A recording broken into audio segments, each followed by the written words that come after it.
All right, welcome everybody. I'm James Orr.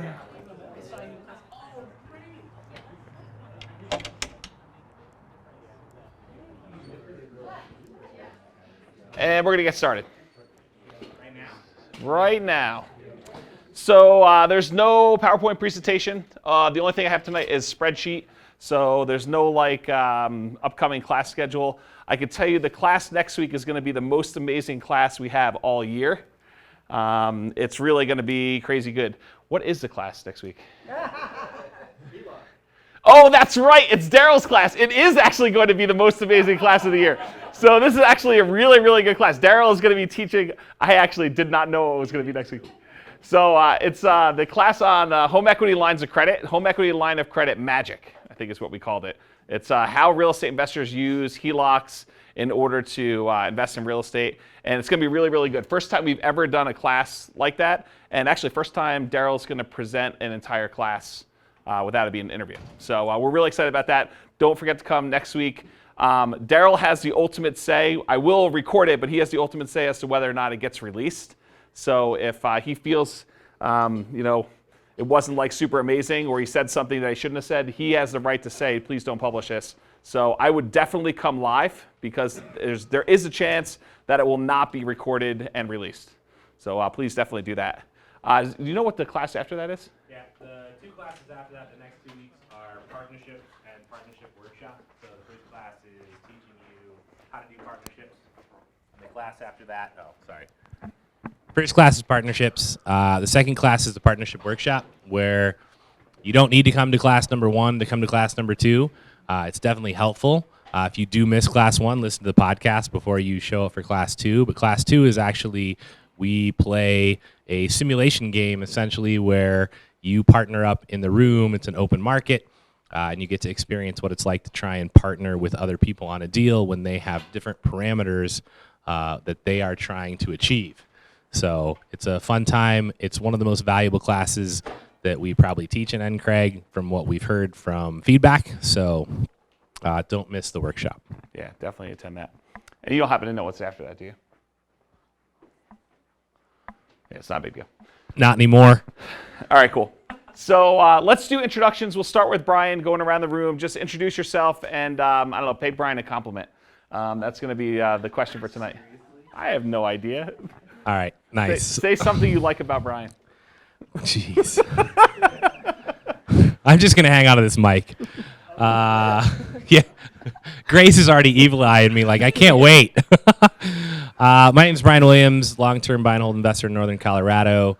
For those of you that weren't here last week, my middle son is selling Cub Scout popcorn, so if you'd like to buy some, you cannot pay me a compliment, and you can just see me after class or raise your hand, and I'll come drop the little sheet off for you. But that is all. I'm not paying myself a compliment. Yeah, that's good. James is amazing. James is amazing. That's good. Kyle Smith, a real estate investor and marketing executive. Brian knows a lot about real estate. There you go. Compliment number 1. You can say whatever you like. You can compliment Brian or any other person that teaches here. No, actually just Brian. Otto Schmid, one property nomad, current independent claims adjuster. Awesome. Thanks. Hi, I'm Michelle. I appreciate Brian speaking truth and not being afraid to say what he really thinks. There you go. No bullshit here. There is definitely not. Austin, nomad, and I appreciate a lot of what you do, including this spreadsheet. Wow, that's right. Brian made this spreadsheet. This is true. Yeah. We definitely want to appreciate people while they're still around, and so this is your opportunity. And you don't see Brian blush that often. You see him cry a lot, but you don't see him blush that much. If I don't show up next week and I'm dead, James did it. I did not do anything of the sort. Why do you set me up like? Why do you set me up like? Well, I mean, it's not like I have any plans to do anything.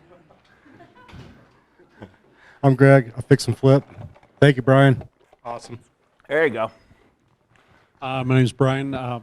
Just getting into the business, and I appreciate Brian's skill with Excel. It's a gorgeous sheet. Yeah, there you go. I thought he was going to say, you have a great name. I know. That's where I was going with it. Lori, soon-to-be property investor.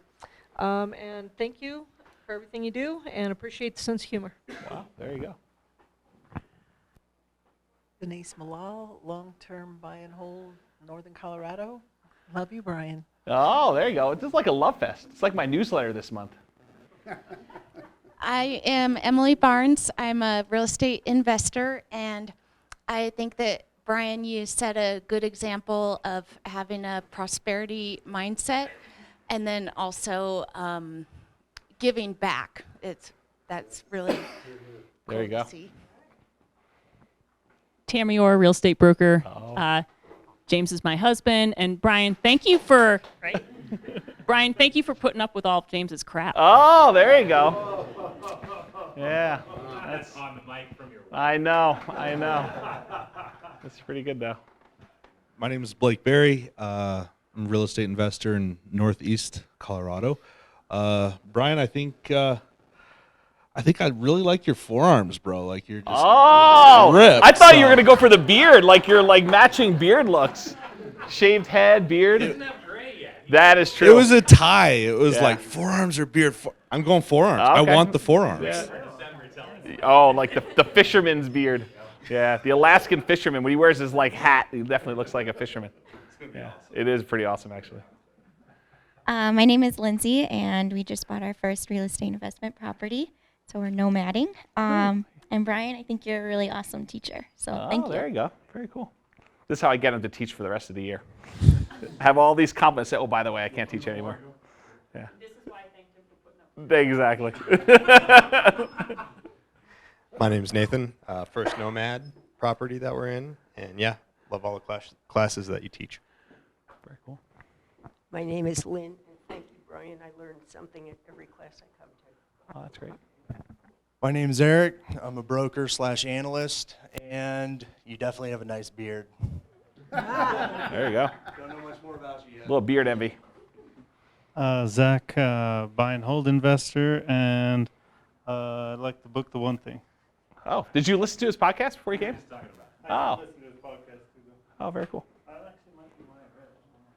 Flash Alexander of the famous Fort Collin Alexander clan.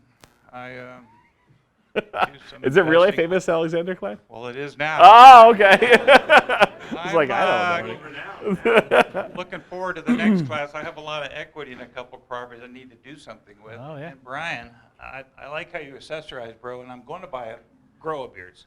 Oh, there you go. Start now. Munir, also buy and hold investor in Northern Colorado. I guess we're all thanking Brian for something. Brian, I come to these classes to learn something, and I do every time. That is cool. Thank you. James made it super awkward. It's not awkward for me. Yeah, I'm sure. My name is Scott Blackwell from Windsor. We'll begin investing. I'm just kind of trying to gain some knowledge through these classes. So just want to thank Brian for being a good teacher and having nice calves. Nice calves. Wow. That's awesome. I'm James, local buy and hold investor, property maintenance and remodel contractor. And I love the consistency in your apparel more than There you anything. go. The Rogue shirts. Yes, this is true. I should be sponsored by now. Yeah, you really should be. I'm Michael. I'm beginning real estate investing, and I appreciate that you don't try to screw in anybody, and it's always try to be a win-win deal and do everybody right. Yeah, awesome. Thank you. Hi, I'm Donna, and I bought my first Nomad through James, and I enjoy all the classes, including the ones Brian and James teach. Oh, there you go. Thank you both. Hey, you're very welcome. I'm Steve. Actually, I'm a gold prospector. Anyway, Brian, you put up some good energy. It harmonizes with James, so you both get along pretty good. Oh, there you go. We are in harmony most of the time. My name's Mark, and I really like his spreadsheets. They're pretty standard colorful, but there's lots of good data in there, so Yeah. thank you. He does do a nice spreadsheet. Yeah. I'm Heather, and I love this spreadsheet, so Yeah. I guess I'm sitting in the right spot. Awesome. Very cool. My name is John. I'm dying to play with this myself. But Brian, if the world be a much better place, we're all more like you. There you go. So keep it up. Wow. Be a good example. Yeah. This is almost like being around for your own eulogy or something like that, right? Yeah. Awesome. I did not say, I just said we should celebrate while you are still here. It seems such a silly thing to wait for someone to, anyway. My name is Grace, and I appreciate your honesty, Brian. There you go. I'm Dan Smith, and I like the way Brian takes a concept and breaks it down into step by step, and we just come along and benefit so beautifully from it. That's awesome. Thanks. Thank you, Brian. I'm Mike. I think Brian does a great job at encouraging us to set big goals and take a lot of action, and he's extremely generous with his time. Yeah, that's true.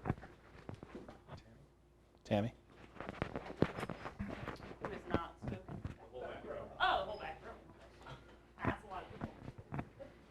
Hello, I'm Nick. I just appreciate you sharing all your knowledge with us. I'm Kevin, and I really appreciate your business mindset and your practical approach to real estate. I'm Julie, and I appreciate the consistent giving back every week. Well, there you go. It's super easy, yeah. Hi, I'm Daryl Stolte. I'm a buy and hold investor, and I lend money, and I appreciate. He's embarrassed. Oh, Brian's so embarrassed. My name is Hunter, and I like the sandals. Oh, are you wearing sandals today? Nice. My name is Mike, and I appreciate kind of in this room, you all seem to carry a lot of integrity. I appreciate that. Yeah, thanks. I'm Joe Rogers. I'm looking at Nomad, and I appreciate your haircut or lack thereof. Yeah, nice haircut. Yeah. My name is Carlos, and I'm here to meet Brian. There you go. Nice. I'm Josh or Flo, and he's a Cyclone fan, so that's a good thing in my world. Wow. Are you from Iowa? No. You're close to Iowa? So New York? I'm Eric, and I appreciate all the spreadsheets and all the commentary back and forth between you two during these classes. They're great. Okay, very cool. Thanks.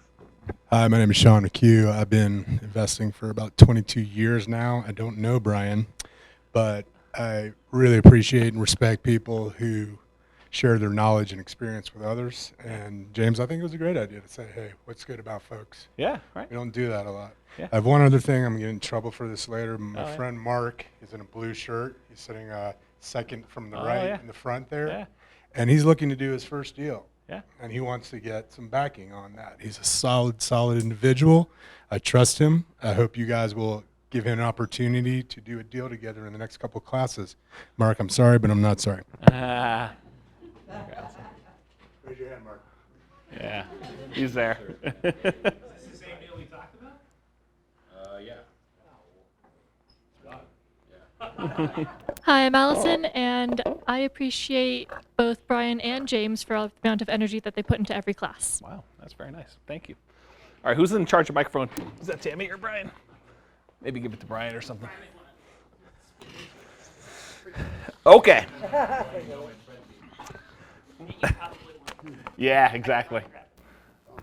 All right, so there is no PowerPoint presentation tonight. Tonight's class is on advanced lease option deal analysis.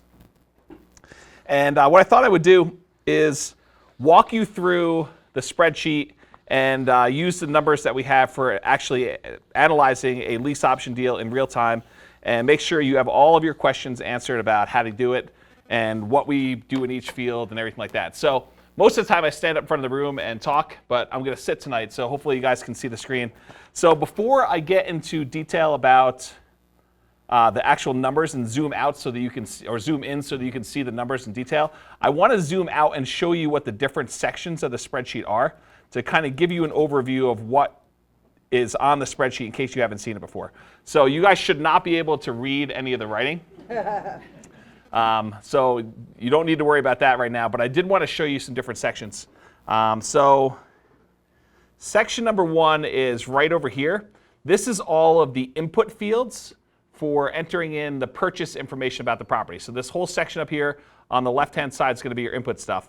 Right below that, and I would recommend that most people actually click on this button before you get started on your spreadsheet. That will reset all the values in the spreadsheet. So if you start playing with something crazy like dealing with a partnership on this side, or you put in a whole bunch of weird things about capital expenses, or you changed the assumptions about appreciation rates, stuff like that, this will reset all the variables to the default so that you're ready to go and start over. That way you don't get halfway through your analysis and realize you messed up something, or analyze 10 deals and realize you messed up something, which is even worse. So that's the reset button there. So normally we have the input fields here, the reset button. There's some information about don't hold Brian responsible if you find an error in his spreadsheet and all this other stuff here. There's a copyright statement here for Brian. There's some trademark stuff down here. This is down here on the bottom is the information about the return on investment quadrant and return on equity quadrant. Those are 2 new things Brian added to the spreadsheet this past May. And we'll talk about those a little bit later. Up here on top, there's your cash flow analysis. It's broken down into the income section. So all the different income assumptions for the deal, and then different years going across here, and then your expenses down here, and then the different years going across as well. Then after that is going to be your cash on cash return. That's the primary metric we like to use here when we analyze deals. We're not really a cap rate type of group up here. I know some people prefer to do cap rate. Cap rate is really your cash on cash return when you own the property free and clear, you don't have any loans on it. And since I prefer to know what the cash on cash is with the loan, because the terms of the loan matter a lot, then we usually like to look at cash on cash up here instead of cap rate. If you want cap rate, it's still on here, but we primarily use this section for cash on cash. Then down here is the overall analysis section if you were going to sell the property, and we're going to do some stuff here tonight using sale on a lease option. And then down here is some new stuff Brian added about return on investment and return on equity. This section on the bottom is something that Brendan, one of our NCREG members, kind of initially added, and it's a price sensitivity table where you can actually see the impact of both price and different rents on cash return. And so I'll show you that a little bit later. And going back up to the top, this whole section over here is on partnerships. And so I don't think we're going to go into, a lot of partnership stuff tonight, but the classes we've got coming up after Daryl's class, the 2 classes on partnerships, you should become familiar with how to use the spreadsheet because when you're doing partnerships like we're going to do in those 2 classes, this is the section you would use to set that up. And you could do partnerships for different roles, syndicator, credit partner, or the loan partner, or the money partner, and you could set it up lots of different ways and do the analysis. So this spreadsheet is also good for doing partnership analysis as well. Then the section beneath that, there's a whole section here on the capital expense class that we use. Did you guys remember the capital expense class that Brian taught? So there was a really good class Brian taught about that, and this was the section of the spreadsheet where we do capital expenses. You get to put in all the different prices for different things, and it does the analysis for that. This section over here is a new section that Brian taught for tenant buyers, lease options, and we'll go into some detail with that tonight, but it basically determines what the monthly payment the tenant buyer will have if they were going to buy the property from you. Then down here is income sensitivity on the property, basically what different rents give you in terms of cash flow and your cash on cash return. And then over here is your option fee sensitivity. So if you were able to get more option fee from a tenant buyer or less option fee, how does that impact your cash on cash return? And that's going to be this section here. And then the last 2 things will last, actually there's 3 things left, but the 2 here, there's a chart for return on investment over time and a chart for return on equity over time. And then the last thing is this whole section down here is for you to go enter any notes you have or to do calculations that are not already included on the spreadsheet. So if you wanted to know how many months it's going to take for you to have, for your cash flow to actually do a certain amount of money, you can do those calculations down here yourself. The spreadsheet is locked. So if you're trying to edit the formulas in the spreadsheet, it comes out of the box, like when you download it from the website, it comes totally locked down so you can't edit it and you can't mess it up. If you are an expert at Excel, you already know how to unlock it. If you don't know how to unlock it, you are not an expert at Excel and you probably should not be editing the cells yourself. Okay? So if you know how to use Excel, it's already unlocked for you. If you don't know how to unlock it, you're not advanced enough yet. Does that make sense? Okay. Brian's like looking at me funny. Is that true? Uh-oh. Yeah, so just a couple things about what James has said so far. First, he mentioned something about, in case there's any errors in the spreadsheet. So Brendan, the guy who basically did the colorful part that you can see at the very bottom there, literally went through every cell and verified that he agreed with the formulas, and found, this was like 2 years ago, and found like one small error that made stuff off by 11 cents or something. And so that's since been corrected. James has also used this spreadsheet to then craft calculator and other stuff from. So this has been reviewed in depth multiple times by multiple people who understand the formulas. So while there may be an error, there probably shouldn't be. It would be highly unusual to see an error, especially at this point. After this long. And I will tell you that if you're like downloading other people's, so other experienced investors have like sent me their spreadsheet that's not this one, and it's like, oh, I got this from another well-known real estate investor, and like 5 seconds later, it's like, well, there's an error. And they're like, well, it's not wrong. And it's like, it is actually wrong. So be very careful with the spreadsheet you're using, whether you use mine or someone else's. And then what was the last thing you said that you thought I was going to comment on? Locking down the spreadsheet, and if you're not advanced enough to know how to unlock it, then... Yeah, so if you do understand how to unlock it, obviously I'm not going to give you the password, which is what will happen if you try to unlock it. You'll need the password. I'm not going to give that to you. But if you do know how to unlock it, feel free to not ever send your unlocked copy to anyone, because if you mess a formula up and send it to them, it's on you. It's not on me. Yeah. So it's why you shouldn't unlock it to begin with, and you have extra area to do formulas. Yeah, you don't really need to ever unlock it, because there's a section down here for you to go and put whatever formula you need to do any additional calculations on the bottom. So you shouldn't ever really need to unlock it and modify stuff. And the other thing I will say is, if you really are like, I really want to unlock because I really want to add this one thing, my email is on there. Send it to me in email. And if it's actually something that's super useful, we'll add it. Yeah. Yeah, that's a good point. Yeah, question. Do you want to do the mic? So do I need the mic? Yeah, we should, because otherwise it won't be recorded for the podcast. You gotta push the button so you're not muted. No red light. Push the button. Push the button. There's a red light. Yeah, let me see it. We should pass it unlocked, Brian. Sorry. No worries. I had already passed. Yeah, no worries. We're all set Yep, to go? we're all set. Okay, so the an 11-cent error, wouldn't that just be a rounding error? For the stuff we're doing, probably. But I mean, the errors are going to be really really small and insignificant at this point. So there is actually 99.9% of all spreadsheets out there actually have a math error in them. And I'm not going to go into detail what they are. There is an error on this spreadsheet, but it doesn't matter. And for the sake of, it's more of like a what happens in reality versus what happens in theory error. And I'm sure people, if you've seen my analysis with the real estate financial planner software, you could probably guess what the error is, but it's there in almost every spreadsheet. No one really knows what it is. It's not an error. It's just ignored. Yeah, it's off. Yeah. Yeah. So let's not go there. All right. But it wasn't like it's a mistake. It's like No, it's not done a that mistake. way on purpose. Yeah, it's modeled. It's just modeled simply. So Month one. Month one, yeah. Month one, it's modeled simply.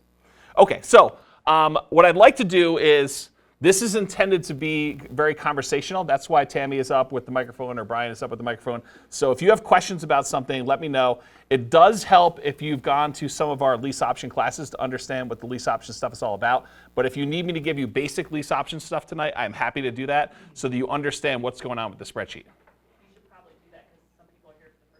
Is anyone who does not know what lease options are? Okay, so we'll go over basic stuff about lease options as we go. Yeah, microphone. You kind of threw it around a little bit about cash on cash. Can you define again what that is? Yep. With an example? Yeah, so I'm going to get to, the question was, can I define what cash on cash return is? And when we get to that field, I will definitely go into detail about what it is. So if you could just hold off on that one, I definitely will get to it. So rather than cover it twice, we'll just wait till then. All right, so what I'm going to do now is zoom in.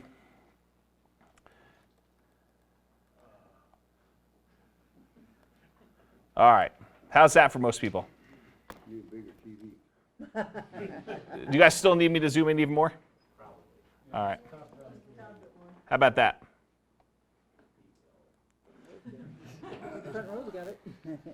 Anyone need more? Back row specifically? Daryl, can you see from back? You cannot see? What about like here? Mostly because I know it's on here, I'm okay. Okay. How about like this? Hey. That's good enough for everybody?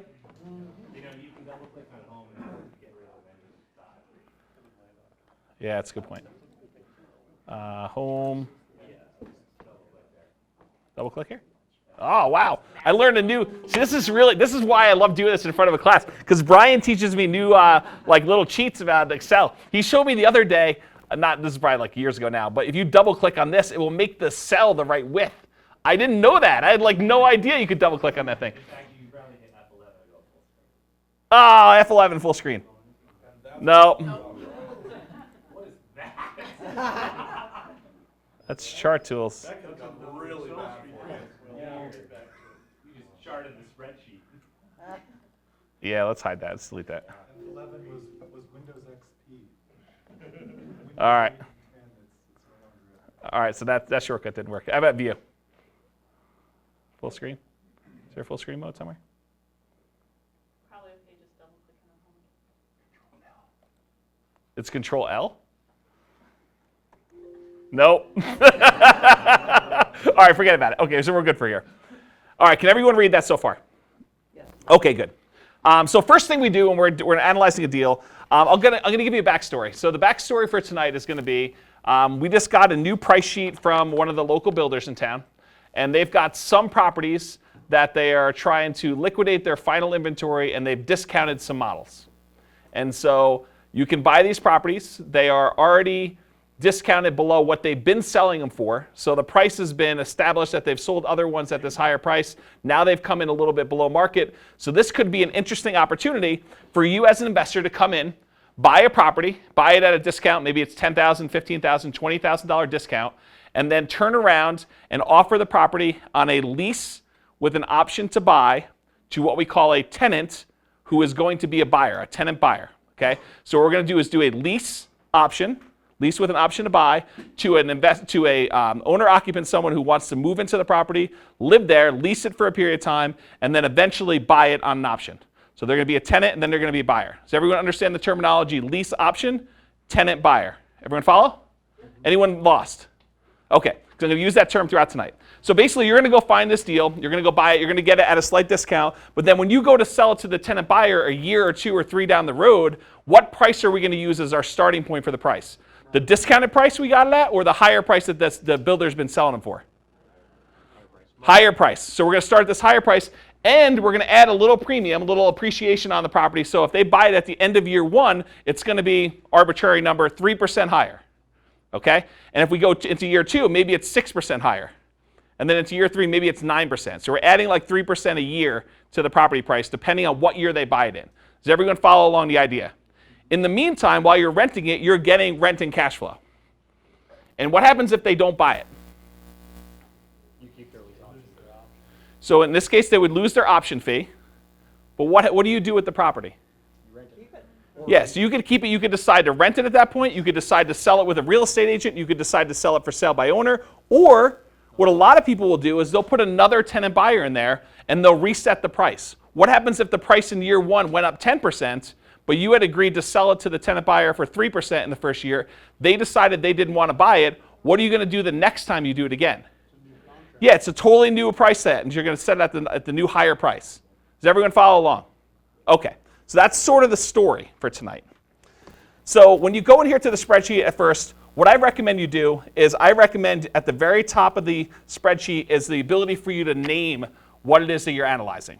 Okay, so I like to use these to describe a little bit in detail what you're doing. That way, if you save this and you come back later, you're not like, what was I even doing? Was I doing a lease option? Was I doing a rental on this one? Was I doing partnership? What was the property address? So in a lot of cases, we might do the address of the property, like 1234 Main Street, Windsor, Colorado, 80550, MLS number 123456. You know, whatever it is that you can do in order to determine what the property is, and then maybe what you plan on doing with the property. And so this one is, we're going to analyze a lease option.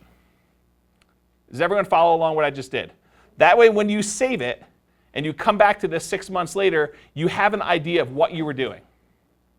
All right, before I get too far into this stuff, I want to go over a couple more things about the spreadsheet because I forgot about this. So the spreadsheet, Brian likes colors, but he actually did this color-coded for a reason. Okay, so the orange cells are input cells. Those are the only ones you should be trying to enter numbers in. Please do not try to enter numbers in any of the white cells or the green cells or the blue cells or any of the dark gray ones. The only ones he intends for you to enter numbers in are the orange ones. And if you find any inconsistencies with that, if you find out that there is a cell that you're supposed to enter numbers in, it's not orange, please do email Brian, so he'll correct it, because we want to be consistent with the coloring. Okay? So the orange ones, rather, are for inputs. The green ones are sort of like headings or dividers. The blue ones tend to be calculations, formulas that the spreadsheet is calculating. The white ones are sort of like descriptions, names of things. And then yellow is also a calculation, but it tends to be more important ones, I think, is what's going on there. So like these, they tend to be like summaries or the ones that are like important to look at, like for you to scan. So that's the color coding. There's some dark gray ones. Those are, you don't enter anything. They're just sort of like blanks that there's really nothing to put in there. And then the light gray ones tend to be percentages of a sum. So like what percentage this is as a whole of the whole thing. Okay, that's what the light gray ones mean. Did I miss any colors? Okay. Next thing is, if you have questions, you're looking at this thing and you're like, what is ARV? And you're like, well, I have no idea what ARV is. Brian actually took the time, meticulously I should say, went through and wrote down notes about every single field. And if you put your mouse over this little red area in the corner, that little red triangle, if you could see it, red triangles and all these things, it actually has Brian's notes. What? You don't have to put it over the triangle. Oh, really? Oh, the red triangle tells you that there's a note. So I actually just go and I look at the triangle, but this is like what I do. So if you actually put it over the cell, it'll show you the note, and it'll say, Brian says this, and it will show you all his notes about stuff. And there are a couple of really funny Easter eggs in there, so go read them all. There are no Easter eggs. Well, for the people on the podcast, I want them to go read them all, but for you guys here, there are no Easter eggs. Okay. There's 6. If you find them all, email Brian. That's right. Find all 6 of the Easter eggs and email Brian. There's a special surprise for you. Okay. So those are like the things about the spreadsheet. I will make one other comment. How many people in here are advanced Excel users and you think it's a good idea to go down to the bottom here and copy this tab to make multiple versions of the spreadsheet when you analyze different deals? Raise your hand if you think you want to do that. Please do not do that. There actually is one small issue if you do that with the new things we added. Yeah, Brian says he's going to fix it. But for now, realize if you do that and you add tabs to the bottom, you may cause some very small errors with the return on investment and return on equity quadrant, I think is the only thing you found. It's not in the numbers. It's literally just in the side graph. So if yeah. you look at the actual numbers in this sheet, they just won't match the side graph. They'll be like, this matches the first deal. Yeah. So that's what will happen when you do that. So the real way to do multiple spreadsheets is to save a new copy of the spreadsheet and do a new spreadsheet for each one. Just save each copy as you do it. Okay? All right, so we kind of went through the naming convention for doing that. Now let's talk about this whole thing about ARV up top. So I'm going to start basically in the top left of the spreadsheet. We're going to work our way down here, and then we're going to move over here, and we're going to start doing some inputs in the middle. Okay? All right, so part of the story. We've got some properties here that are discounted. I'm going to give these papers to Tammy. Would you help with running? Oh, you got the microphone anyway. So there are some deals available from the builder right now where you can get them. There's how the builder, this particular builder, and I have not seen this consistently before, but right now what they're doing is the models that they have more of, they are actually discounting bigger. So for example, if they have 6 of one model, they will do a, let's just say arbitrarily, $20,000 discount on that model. Once they sell 1 or 2 of them, the discount starts dropping. So once they get down to 4, maybe it's only a $15K discount. Once they get down to 3, maybe it's only a $10K discount. And then when they get to the last one, they're basically back up at full price for now. That's how they seem to be doing it. Okay? And Tammy says it can change at any time. So actually use the microphone if you would, please.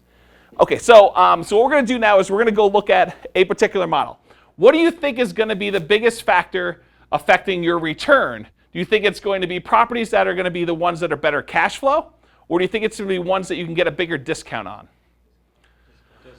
Discount in a lot of cases, right? Because you're going to be able to buy this property for $20,000 discount.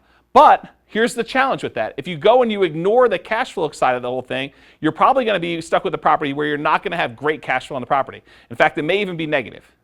Can you see that? If it's a model that we don't normally buy for cash flow, because not all of them cash flow great, then we might be sitting on some negative cash flow on these properties when you do that. So you can go and evaluate whether or not you're investing to do this for cash flow or you're doing this as more of a long-term big pop, a year, 2 years, 3 years out, where you make $30,000 or $40,000 on the deal. Does that make sense to everybody? Okay. So Tim, do you want to tell me like one of them that's probably one of the lower expensive ones, but also a big discount? In which neighborhood do you care? No, I don't particularly care. All right. You want to do your microphone too? Yeah, I'm just trying to find one. So, you just want a price? Yep. $333,557. Okay. So, and that's the sale price, or that's the actual? That's a discount price. That's the discount price. $20K discount. Okay. So, what was the price again? $333,557. $333,557. Okay. And then what is the actual price that it was selling for before the discount? $353,557. $353,557? Okay. Okay, so you can see I did a couple things to start off with, and I'm going to change this, but I just want to show you what I just did. So this is the purchase price. That's the discounted price that we're able to buy the property for. And then the price right above it is the price that is the value of the property if the builder had not discounted it. This is going to be your base price from where the property is worth when you go sell it on a lease option to the tenant buyer. Does everyone follow? If you get lost here, it's going to be really hard to follow the rest of tonight. Everyone with me? What was the APR, APV? ARV is the after repair value. It's the value of the property. It's what it's going to appraise for. Okay? All right, so these are new construction properties. So really, the purchase price of the property is not complete. There are things we need to add to this property when we purchase it. Certain builders in town will include certain things. Like there's one builder that includes AC. This builder does not.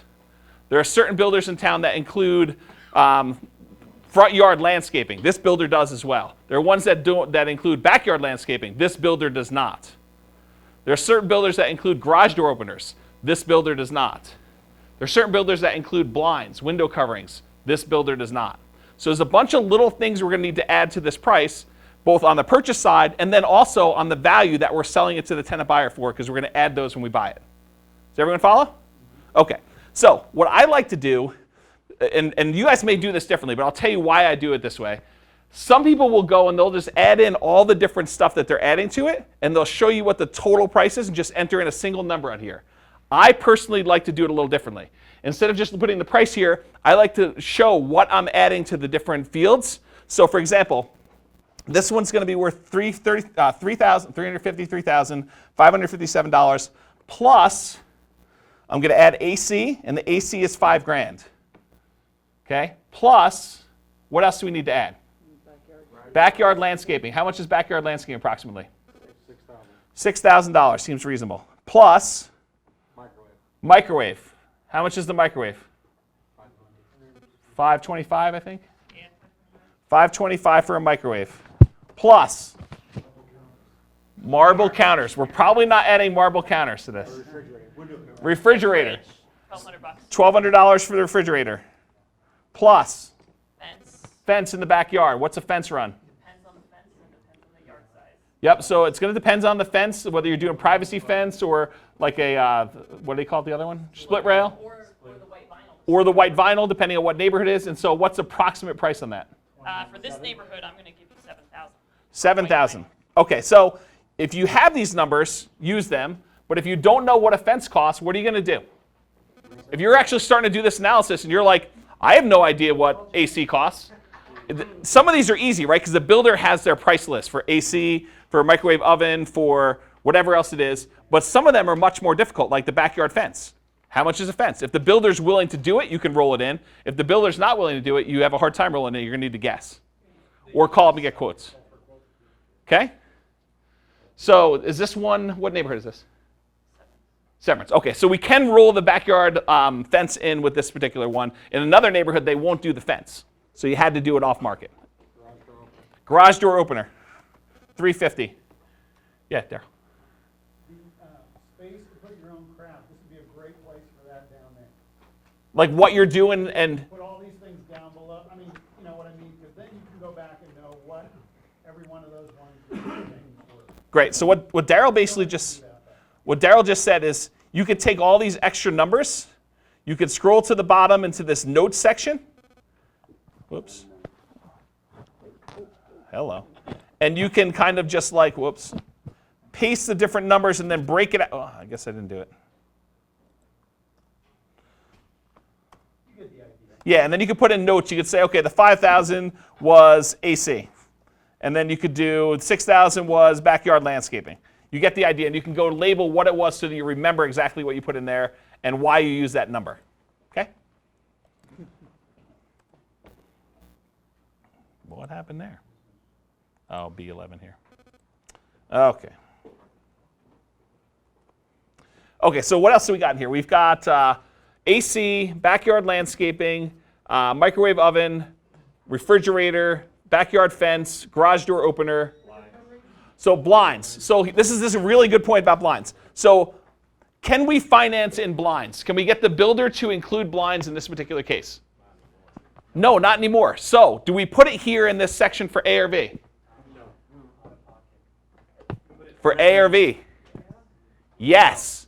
So we're going to put it into A or V because it's something we're going to do, but even though we're not able to get it financed, so it's not going to be in the purchase price one here in a second, but it will be in A or V. Does everyone understand why? Why wouldn't you put that under rent ready? We are going to put it under rent ready, but it's still part of the after repaired value because it's value you added to the property. Make sense? Okay. So I think what we determined was like $1,300. Depends on the property, but yeah. So it's like $1,300 for blinds, and that's assuming you're going to go to like Home Depot or something like that and have them do it through the installation. Yeah, question, microphone. Quick question. So you're assuming though. You're assuming a dollar for dollar because that's a good point. You're not going to get that. Well, you are the when appraised value, I should say. You are when you're going to have the tenant buyer buy it from you. Oh, true. Right? So you're going to tell the tenant buyer, listen, if you were going to go buy this new construction property, you're going to need blinds, you're going to need backyard fence, you're going to need backyard landscaping, and so that's the price if you want to roll it all in. Appraisal, you're right. Though. Yes, appraisal it may not appraise. Right? You may or may not. I recently saw an appraisal where they literally gave dollar for dollar for the value of the fence, which I don't normally see an adjustment for. So appraisers are kind of rogue. Usually you don't. I agree with you. Usually you're not going to see the value for all those things, but you should get some value for having them all done versus a house that didn't have any of them done. Yeah. Let me give you another point about these lease option deals. So you're going to go sell a property to the general market. Some of them are going to get financing. Some of them are going to get cash. When you're going to go sell a property there, the market is going to dictate to you like how much the market will bear and then what property will appraise for based on comparable sales. If you're going to sell to a very narrow pool of tenant buyers and there's a range of what possible values can be, are you going to be on the low end of that range or do you think you could be on the high end of that range? Yeah, I think that for tenant buyers, because you're catering to an audience that probably doesn't have amazing credit, or they need some time in order to be able to build up, the rest of their down payments, or to file their tax returns, or document income, or wait for a bankruptcy or foreclosure or a short sale to roll off. You tend to be on the higher end of the range when you start. Now, Brian has showed some examples in class where he thought he was probably on the higher end of the range when he started, but it turns out he was way low when these guys 2 or 3 or 4 years later, when they had tons of equity in the property. Okay? I'll throw out that I think you could also end up not being at that mark, just depending on, Good point. Sometimes 2 years isn't enough time to see that appreciation depending on where it is. That's also a good point, is that if the market softens and stuff like that, this property may not necessarily appraise, and you may have problems with them buying it at that price. And we definitely talk about that in some other classes. Okay? All right, so continue on with this number for A or V. So the total amount that they did, we just added all that in there. Are we missing anything? Anyone been keeping track? Who's been seeing these? We got it all? Okay, so that's what the A or V is going to be afterwards. So that's what we're probably going to be the starting point for this particular property when they buy it. Now I'm going to take all these numbers, I'm going to copy it, and I'm going to add it to this one. So I'm going to do equals, and we just took all those extra numbers that we added. So this should be, in theory, the same $20,000 discount from what we had with the A or V. But in this case, we can't finance all of these things. What was the one thing we talked about in this particular example that we could not finance? Blinds. All the other ones the builder was willing to offer, and so we could roll that into the purchase. Now, I want to do an aside here because when we're analyzing deals, some people will say, that $5,000 for an AC, that seems really high to me. I know I could go down to, this contractor, or I have a brother-in-law who's a HVAC guy, and he can get me or she can get me an AC unit for $2,500 or $3,000. So it might be cheaper for me to actually not roll it in because I'm able to get a discount and actually pay for it out of pocket. The good thing about the spreadsheet is you can go run the numbers both ways and see which one's better for you. Is it better for you to come out of pocket $2,500 or $3,000 to get an AC outside the builder, or is it better to pay the premium and roll it into your financing to have it done this way? And you can run your numbers both ways and see. Does that make sense to everybody? Okay. So what am I going to do here? I'm going to remove from this the blinds. Okay? So now this should be a little bit more than 20K, but I got to add in the blinds somewhere. And where I typically add them in is in rent-ready costs. So that's rent-ready. Can you guys see in the back? Should I zoom in one more? Okay. Better? Okay. So rent-ready costs. What rent-ready costs are, they're expenses on the property that you're paying for out of pocket that you cannot finance in. Let me give you a couple examples because we're going to do the lease option where we have $1,300, but there's some other really interesting times when you want to use rent-ready costs. Let's say we're not doing a lease option. Pretend that's off for a second. Let's pretend you're looking in the MLS and you see a property where the rent on the property is extremely below market. Let's say it's $200 below market, and it's got 7 months left on the lease. Okay?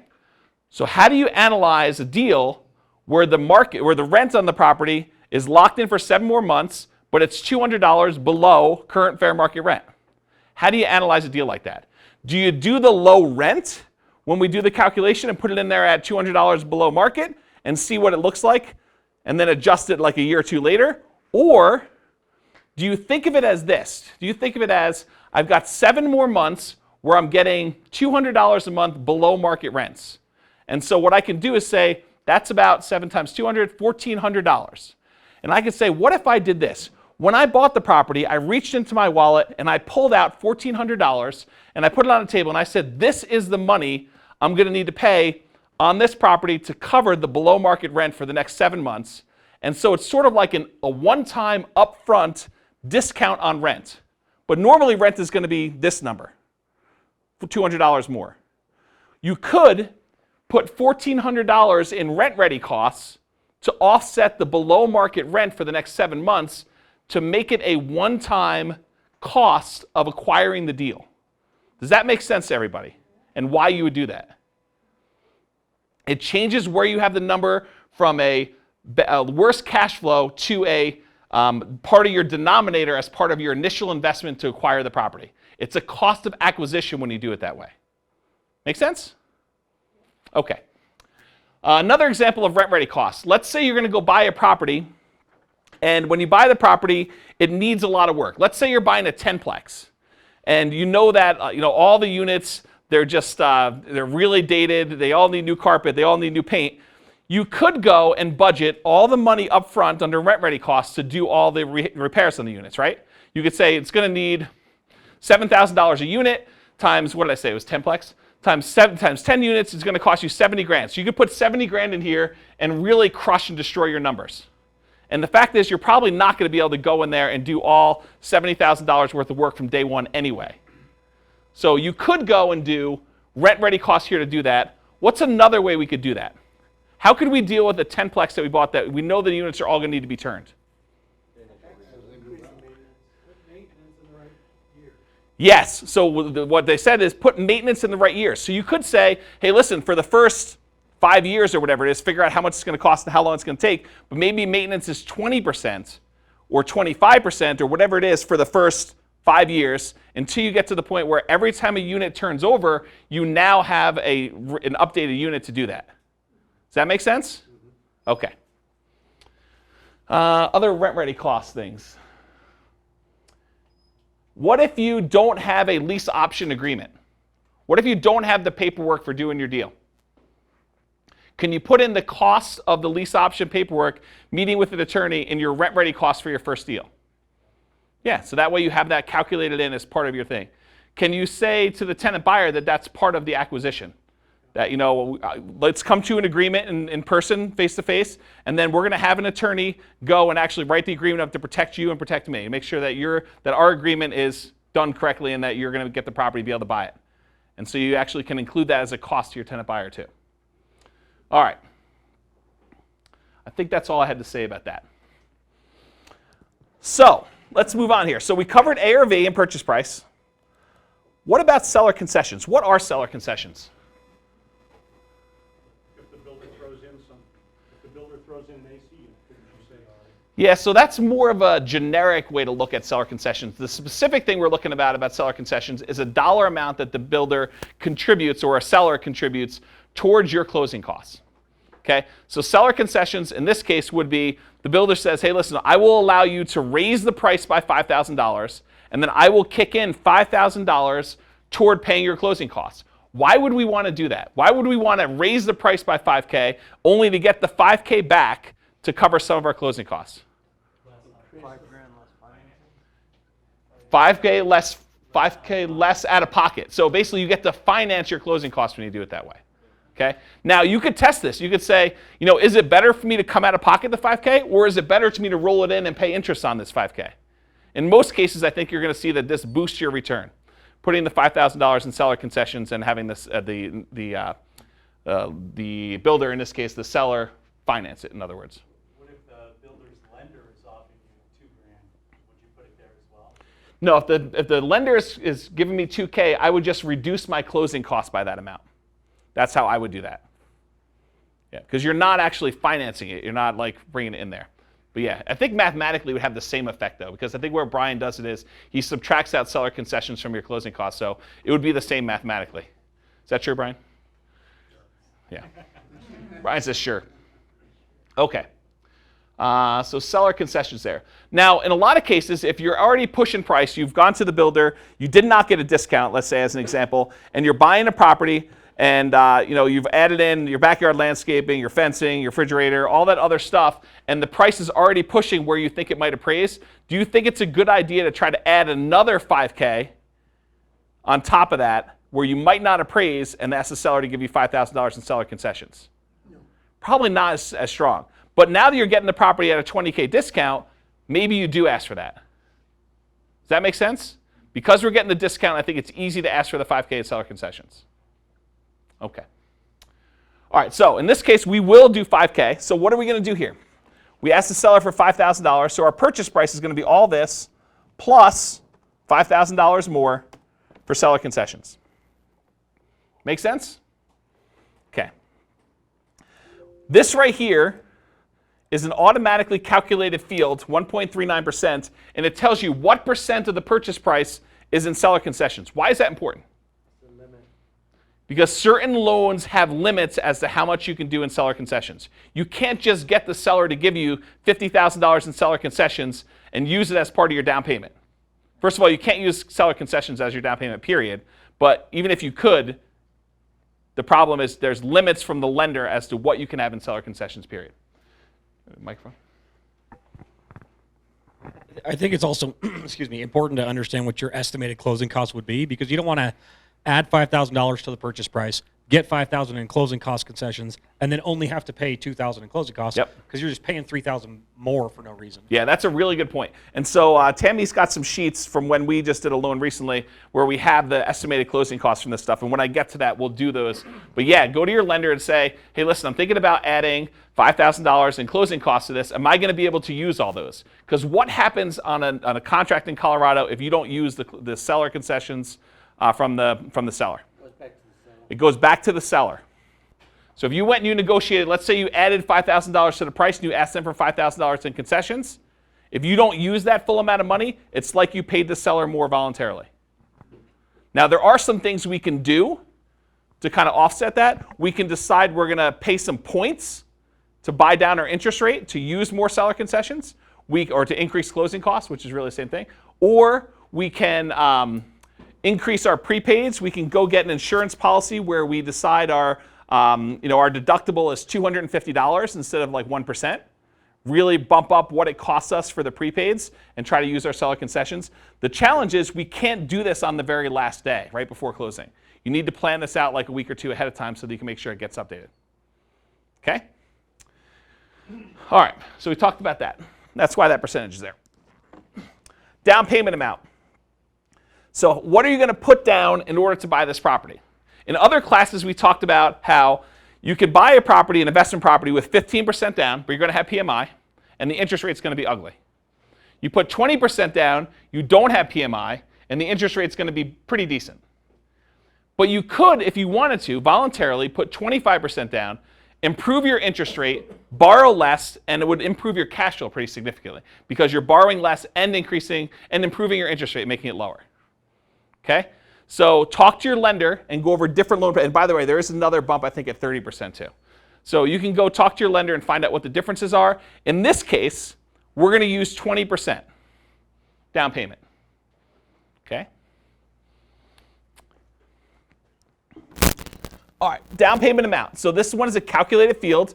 Brian in his spreadsheet basically takes the purchase price, multiplies it by that 20% down payment, and he calculates how much your down payment is going to be. So 20% of 358,632, if the math is right, is 71,726. Closing costs. Hey Tam, do you have the sheet for 20% down? Yeah. So approximately, what are closing costs going to be? Yeah, so because we bought down our rate, we only have the closing costs for the one that we bought down. So I will assume that you bought this one down. Now, as a practical matter, you're doing a lease option. You're only going to own the property 1, 2, 3, 5, 10, 15 years. Depends on whether they buy it from you and how long it takes. But you're not probably holding it for 30 years unless you decide after a couple tenant buyers, they don't buy it, and you decide to keep it forever as the long-term buy and hold. So in a lot of cases, are you buying down your interest rate when you're doing lease options? In most cases, I would say you are not. Okay? You're going to be willing to accept slightly worse cash flow and have a slightly lower closing cost by not buying down your rate. Does that make sense to everybody? Okay. Now that I told you that, I don't have those numbers. Okay? So we are going to pretend we're buying down the rate in this case. This must have been on a high day. It's not the one we went with, but because the points are pretty big on this. So this is like 9,700 in closing costs. Yeah. So is this with buy down? Yeah. Okay, so in this case, we did, we ended up not doing this one? Do you have the other one we did do? Yeah, they're 25%. Oh, they're 25% down. Oh no, this probably is the one for 20% down. The interest rates are going to be like a half point off. Okay, so this one is one we did for 20% down. We actually decided to do 25% down and bought down the interest rate. But the one that we got a quote for, which is this sheet from the lender, and we should do a class on these sheets. Would that be helpful for you guys if we actually went over like the lender quote sheets with all the fees and how to compare them? Oh, yeah. No one wants to see that? Yeah. Okay. So this one was 20% down. The interest rate, 20% down with a pretty large, almost, it looks like almost 2% in buy down points, was 4% on this day for an investor, non-owner occupant. Okay? So the total amount of closing costs was $97,3674. One thing they were missing on here that Tammy brought up to me was, oh, this is a different neighborhood though, so it's not going to, yeah, so in this case it wouldn't apply. If it was the other neighborhood, there's an additional $575 in working capital and HOA and Metro transfer fees, but in this neighborhood there wasn't. So the total amount of closing costs in this case was $97,3674. Okay, so that's what we're going to put in for closing costs. Can you take a guess at what that number would be if it wasn't buy down? Yeah, the buy down portion of it was 65,66,76. So how much was that? What's the difference? Where's my math people in the room? 65, 66. Yeah. So like 3,200 without any buy down. Yeah, that's 20% down. Okay. So that's what's going to be there. Okay, that sounds good. Oh, the reason why I'm not using it now is because the interest rate. We bought down the interest rate, so the interest.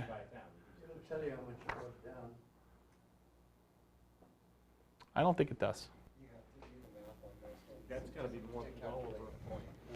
Yeah, I'm happy to bump up the rate. Let's vote. Would you rather I use this and the actual rate we got quoted, or would you rather I arbitrarily pick an interest rate out of the air that I've increased by, I don't know. I think, didn't we just hear today that investor rates are like 1 and 1.75 points for 4%? Like interest rates just took a little hike today? Yeah, that's with 25% though. That's comparable to what you got. That's 25%. That's different. Yeah. All right, so what I'm going to do, what do you want to do? Raise your hand if you want me to leave the points in. Raise your hand. Okay, only one person, 2 people, 3 people want to do it. Everyone else, raise your hand if you want me to actually pretend the interest rate's higher and leave the 6,000 out. Okay, everyone wants me to do that, so that's what I'll do. So, What was the interest rate at that that was bought down? What was the bought down to interest rate? it doesn't, oh, it's 4%. So I mean, you can make an estimated guess that it was probably like 4.5, right? I think that's reasonable. So what I'm going to do is I'm going to say it's 5K so that all the seller concessions get used up, and I'll do 4.375. Is that a good compromise for everybody? All right, and so right here's where you put interest rate, 4.375. With closing costs, are we not including like prepaids, like your interest? No, your... that's actually a really good point. So the question comes up, are you including prepaids, like you're prepaying the insurance for the year, or that you are prepaying taxes for the year? Are you typically including those in your closing costs when you do your spreadsheet calculation? I actually don't think you I don't think you do. Do you do it in yours? Are you saying It's not though, because it's already coming out in your calculations later on. It's already showing you your insurance and your You're asking if I put it in my taxes. closing costs? Yes. What's that? Brian says yes, he puts it in his closing costs. Because then I think they should be higher than 5,000 because you're having to fund your escrow account for It shows 3 what the months. estimated escrow is. So I don't do it in the closing costs, and here's why. All you're doing is you're prepaying the amount that's already coming out over here in your spreadsheet when you do these. And so you're double counting it. That's why I do not include it here. What about like title insurance? That includes title insurance. It does include title insurance. What it doesn't include is prepaids. Like when you go and you buy a house, a lot of times you'll have to pay for the insurance for the year in advance, or 6 months in advance, or the taxes for that part of the period of time. You'll prepay like 2 months worth of taxes or whatever it is. And so we don't, hold on one second. And so basically we don't do that here as part of closing costs because in my mind, you're already paying for it over here as part of your calculator. Brian has a point to make. So I totally agree with you in terms of insurance. Yep. But your escrow account, you never get it back until you sell it, right? Or you pay it off. I agree. So it's And weird, so right? it's like Because half and half. It's like part of your denominator because it's out of your pocket, but you are repaying it as you go. Right, but it's money you have to have up front that you don't actually see back in year one. I in totally terms of agree interest. with you. It's weird, but I don't know if it's, in my mind, it's not right to include it there, but I see why you say that it is. I include it simply because it's more conservative. Yeah, and that's fair. So this is actually a really good reason why we're doing this analysis real time live in the room. Is because you get to see Brian do it, and you get to see how James does it, and why James does it his way, and why Brian does it his way. And I don't think in this case either of us are wrong. It's just different ways of looking at it. Yeah. Well, for me, I'm interested in the actual number that I have to bring to closing. Yep. And so if I don't put it in there, then my closing costs, or that my amount that I have to bring to closing isn't accurate. Is that right? That's true, because you'll have to bring prepaids. It's just really hard to get that exact number until they give it done. Yeah. Yeah, so what Brian said off microphone, and I'll repeat for this microphone, is it's really hard to know what the exact number is going to be until they give you your closing statement anyway. Because we can estimate a whole bunch of stuff, but the way they do their calculations sometimes doesn't make a lot of sense, or things are... Exactly. Are you on the microphone?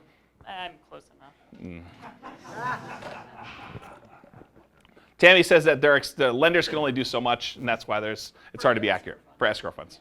Yeah, Munir. Yeah, so besides the fact that it's a little more conservative to put up front, the other thing is many times you're not financing an entire, we're not in sync with the fiscal year. So I look at all of those things as this little bit of this year goes up front, and then the rest of it is sort of the annual amount of the investment. It kind of ends up being a better look at the thing from that standpoint. It's not as accurate, I admit. Yeah, so I don't think they prorate your insurance. You're basically going to pay whatever it is and the taxes part of it. Basically they're going to get a credit for what the year the seller owned it for. Yeah. But at the same time, you look at those other things as an annual amount. Yeah. It really works out better. Yeah.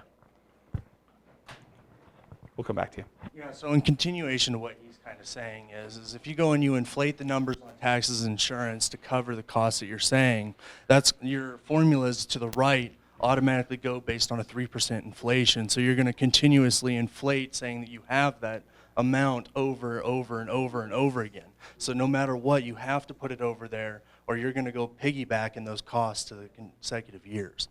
James isn't suggesting putting it on the right. It's already there. Paid, right? So like, Right. if you pay 4 months up front of taxes, right, those taxes are going to get paid in year one. You're not, Right, but if you put that in there, because you're not, it's already in there.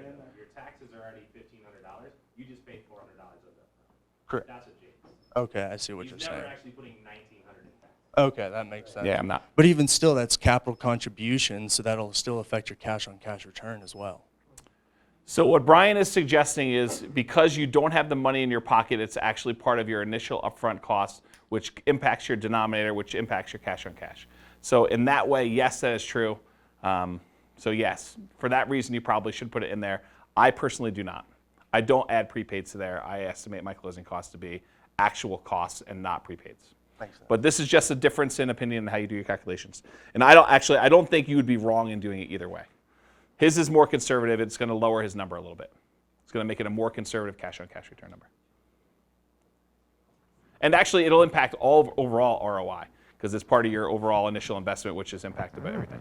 Yeah. I was just simply going to say your closing costs, your escrow accounts and such are going to also fluctuate depending on when you close at the beginning of the month or the end of the month. So that also factors in a little bit just out-of-pocket costs. And like Brian was saying, once you get your final docs, that's when you know exactly what it is. Yeah, I mean, because it you'll have does fluctuate beginning to end of month. Yeah, you'll have a little bit more interest because you're going to prepay, but then you have that month off, which is the actual error I was hinting about earlier. So you actually don't have a mortgage payment that first month. It's actually delayed 30 days, but. Yeah, and the waters get even muddier with like a metro district where they haven't, like new construction, they haven't reassessed the property yet. Usually they'll collect too much for your escrow account and then they'll refund some and then it'll go up later. So, yeah. I mean, yeah, it's And, not going to be a and perfect taxes on new analysis. construction, sometimes they're doing it on land, and Yeah. there's a whole bunch of like interesting complications. For those of you that are new, don't stress out, take a deep breath. It's not a big deal. For those of you that advanced and followed along, good for you. But it's minor points. Don't leave out that $5 refund from title. Yeah, that's right. You got to go back and adjust your spreadsheet if you overpaid on something and title gives you a $5 refund. Make sure you go adjust that. James, things you can put at the bottom in the notes section to know if you added that in, what you prorated things at, things that you added in to know where you're at. Yep, so Lori said off mic, these are things you could make notes about in that custom section at the bottom as to what you did and why you made your assumptions the way you did. And yes, that's totally true. You could totally do it that way. Okay. That was a rabbit hole. For clarity, it's all going to come out in the wash. It's not that big a deal. Right, it is not a big deal. What Brian said off mic is it is not a big deal. It's all going to come out in the wash. Totally agree. Okay. Well, just in case anybody's totally freaked out, like it really doesn't matter. So like I used to take my closing statements and like go back and subtract out like what I paid for the actual insurance premium, what I paid for actual taxes for that year, and then put an exact number to the penny in closing costs, right? And I'll tell you, it doesn't matter. Like it's 5,000 or 4,596, like it doesn't matter. So don't worry about it. All right, like I said. Thank you. Like I said, don't worry about it. All right, so I'm going to try to pick up the pace a little bit because there's no way I'm getting through this. We're on line 11 of the spreadsheet. Okay, initial reserve account. You would use that if you were doing a partnership class, or if you're doing a partnership and you wanted to make sure that the partnership itself, the LLC or whatever you're putting your partnership in, that you had adequate reserves. So if you wanted to put 10K in reserves, you'd want to make sure you had 10K sitting there in the initial reserve account because that's going to impact your overall return. It's basically money that you need to let sit in the LLC account so that you have it if you need it. Now, if you're doing this yourself, if you're investing by yourself and you have reserves, you don't necessarily have to fund a separate reserve account and put separate money in here. If you want to be ultra crazy conservative, you could say, I've got 10K sitting in a bank account that I'm not using. I'm going to include that. We don't do that normally. Brian, do you ever put initial reserve account for properties you're buying yourself? No. He just basically knows that he has reserves somewhere that he's doing. He's not counting them as part of his initial investment. If you're doing partnerships, though, I think you should. Okay? But I'm not teaching partnerships tonight. All right, so this credit partner upfront fee and money partner loan points, those come from this partnership section over here. So if you were doing the credit partner upfront fee, it'd be right there, and the money partner one, I think it's this one, but basically we're not doing those tonight because we're not doing partnership, so they're going to be 0. See you in 2 weeks. All right, so this is another interesting one. So lease option fee. Remember, the story tonight is we're going to find a tenant buyer, someone who wants to rent the property from us for a year or 2 or 3, and they ultimately want to buy the property from us. So this lease option fee is the fee the tenant buyer pays us to have the right, but not the obligation, to purchase the property from us. It gives them the ability for us to say, you can buy this property from me anytime in the first year for this price. Now, you can structure this. There's all sorts of ways to structure it. There's a whole bunch of classes on lease options. I'm not going to teach that again. But one of the ways that we like to do this is we make this non-refundable. So it is a fee that you get that whether they buy or not, you get to keep. If they do buy, though, we apply this option fee toward their purchase. Okay? Think about it as this is the fee you get for taking the property off the market and giving them the right to buy it, even if it goes up 20%. Because you're going to lock in a price that's going to be less than 20%, and that's going to be their upside if they do that. Okay? So what do you think is a reasonable fee that you could get from somebody as an option fee in order to be able to rent the property from you for a year or 2 or 3 and have the right to buy it at a certain fixed price? What do you think is a reasonable fee? 5 to 30%. Brian says 5 to 30K. What's that? 6%. 6%. So in this property, it'd probably be around, I don't know, $20,000, $25,000, somewhere in that ballpark. 3%. 3% would be, where are my real estate agents? What's 3% of like 400? 12K. So somewhere in that ballpark, right? Now, what do you think it is on the low side? What is the dollar amount? If they had less than this, you'd say, I'm not going to give you a lease option. 5? 5? 5K is less, at least 5K. Right? The absolute minimum is going to be whatever you're charging for damage deposit, right? Like, it's never less than that. It's never less than a security deposit on a property. So it's never going to be less than probably 2,200-ish on a property. But it's probably going to be a little bit more than that because it's going to be a lease option. What do you think? 5K? The more you get, the better your numbers look. The more protected you are. Right? But it's harder to find guys that have 100K. It's a lot easier to find guys that have 5K. Really easy to find guys with 5K. Do you normally start higher and then negotiate down when It's totally asking up for to this you. option? And there's a whole bunch of classes we have on like how to negotiate and how to structure that. I don't know if we talked about the negotiation part of it. But I probably should teach a class on that and how I actually do that. I'll go back to your class. Yeah. Yes, there's a whole bunch of stuff about lease options. I'll try not to teach that again tonight. But for now, what I'm going to do is I'm going to say you're going to get 5K from them to do that. What's interesting about this is, in theory, and it doesn't actually work out this way, but in theory, the more money you get as an option fee, the less money you need to bring to closing. If you have your tenant buyer ahead of time, and if the lender allows you to use their option fee as part of your down payment. Otherwise, you need to have the full down payment, and then you get like a rebate or reimbursed. Okay? Now here's an interesting question, kind of a thought experiment for you. The $5,000 you collected as an option fee, do you consider that as rent? Or do you consider that as a reduction in how much you needed to invest in a lower initial investment, as reducing your denominator in the calculation? So in other words, when you're calculating cash on cash, does that go in the top or does it get subtracted from the bottom? I don't know if there is a definitive right answer to that. I think that it's whatever you'd like to think of it as. Because you could argue that a $5,000 upfront option fee amortized over the course of a year is like $400 more in rent. And you just got $5,000 that you can apply as rent to the property to do that. Or you could say, instead of having to invest $80,000 or whatever it is, $75,000 to invest this, now I only needed to invest $70,000. Does that make sense?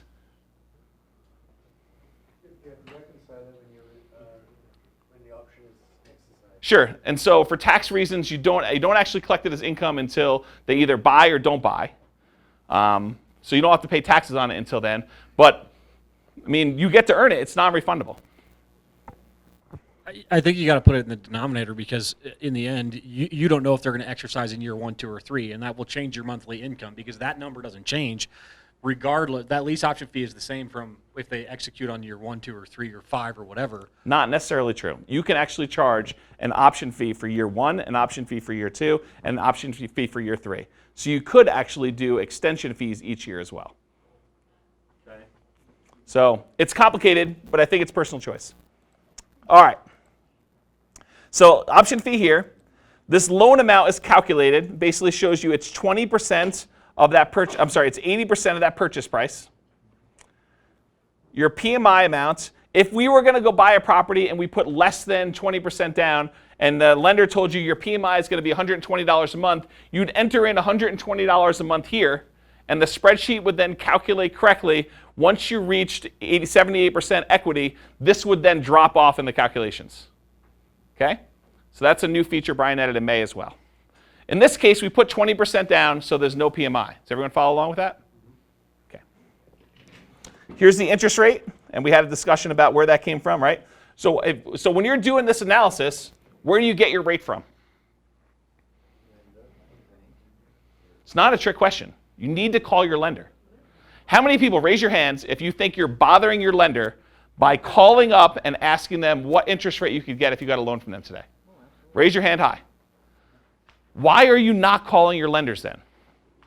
You realize what you just said. You're like asking them to do business with you. You're about to do business and give them money. They should be willing to give you rates on your loans. You're not bothering them. Call them up and ask them what the rate is today. Because the rate changes. We locked our rate, I don't know what it was, 2 weeks ago? Yeah, so the difference in interest rates between like 2 weeks ago and today is like a half point. So you got to call the day you're doing your deal analysis, because if you're buying this today, it might be different than if you're buying it yesterday or a week ago. You can't use my numbers. You can't go and just put in 4.375 says that's what James said it was. You got to call your lender and ask them, what is this rate? Is this rate with no points? Is this rate with half a point? Is this rate with 1 point? What is it? Because it matters. Is it 20% down? Is it 25% down? What are you quoting me? And ask for clarification. If you don't feel comfortable enough to ask your lender and push back and ask for clarification of what does that include, how much it is down payment, you need to find another lender. Right. You do not have good enough rapport with that lender. Okay? Yeah. This is just group knowledge. Hey, I Tama. have a friend that works for First Bank. 1 second, let me get you a mic. Yeah, of course. This is group knowledge for everyone's benefit. I have a friend that works for First Bank, and he's an underwriter, and he told me that Quicken Loans is out competing a lot of the banks right now for the lowest interest rate. I had one of my clients the other day lock in at a 2.91% interest rate. So before you guys get all excited, we have no reference for what that was. It could have been 5 points, right? It could have been owner-occupant with 50% down, 850 credit score. I mean, we don't know. So you got to be careful about getting excited about just a number held out there arbitrarily. It's like when people come to NCRAG and they say, I make $50 a month positive cash flow on this property. Well, how are you doing your calculation? What are you using for maintenance? What are you using for property management? What are you using for vacancy? What are you using for rent? I mean, all these things matter. Yeah, so I will tell you, having had some experience with Quicken Loans with someone who was trying to buy a lease option property from me, if you are not a very straightforward owner-occupant purchase, they do not understand anything. Like, it was a disaster. Like, they basically said, yeah, we can do that loan, and 3 months later they were like, we don't even understand what you're trying to do. So I would be really cautious, and this is part of the value of having a lender that you can call, who you can explain what your scenario is, and they understand your business, right? This is one of the benefits of First Bank and other lenders like that in town, too. So rate does not mean everything. Yeah, and just another 2 cents on that. I know someone a while back who was using a mortgage broker who was one of their people they were shopping was Quicken Loans, and I think the advice was, hey, you can get a lower rate with them, but it's going to be a much bigger pain in the butt. So do you want to get a lower rate for a lot more hassle? So. All right.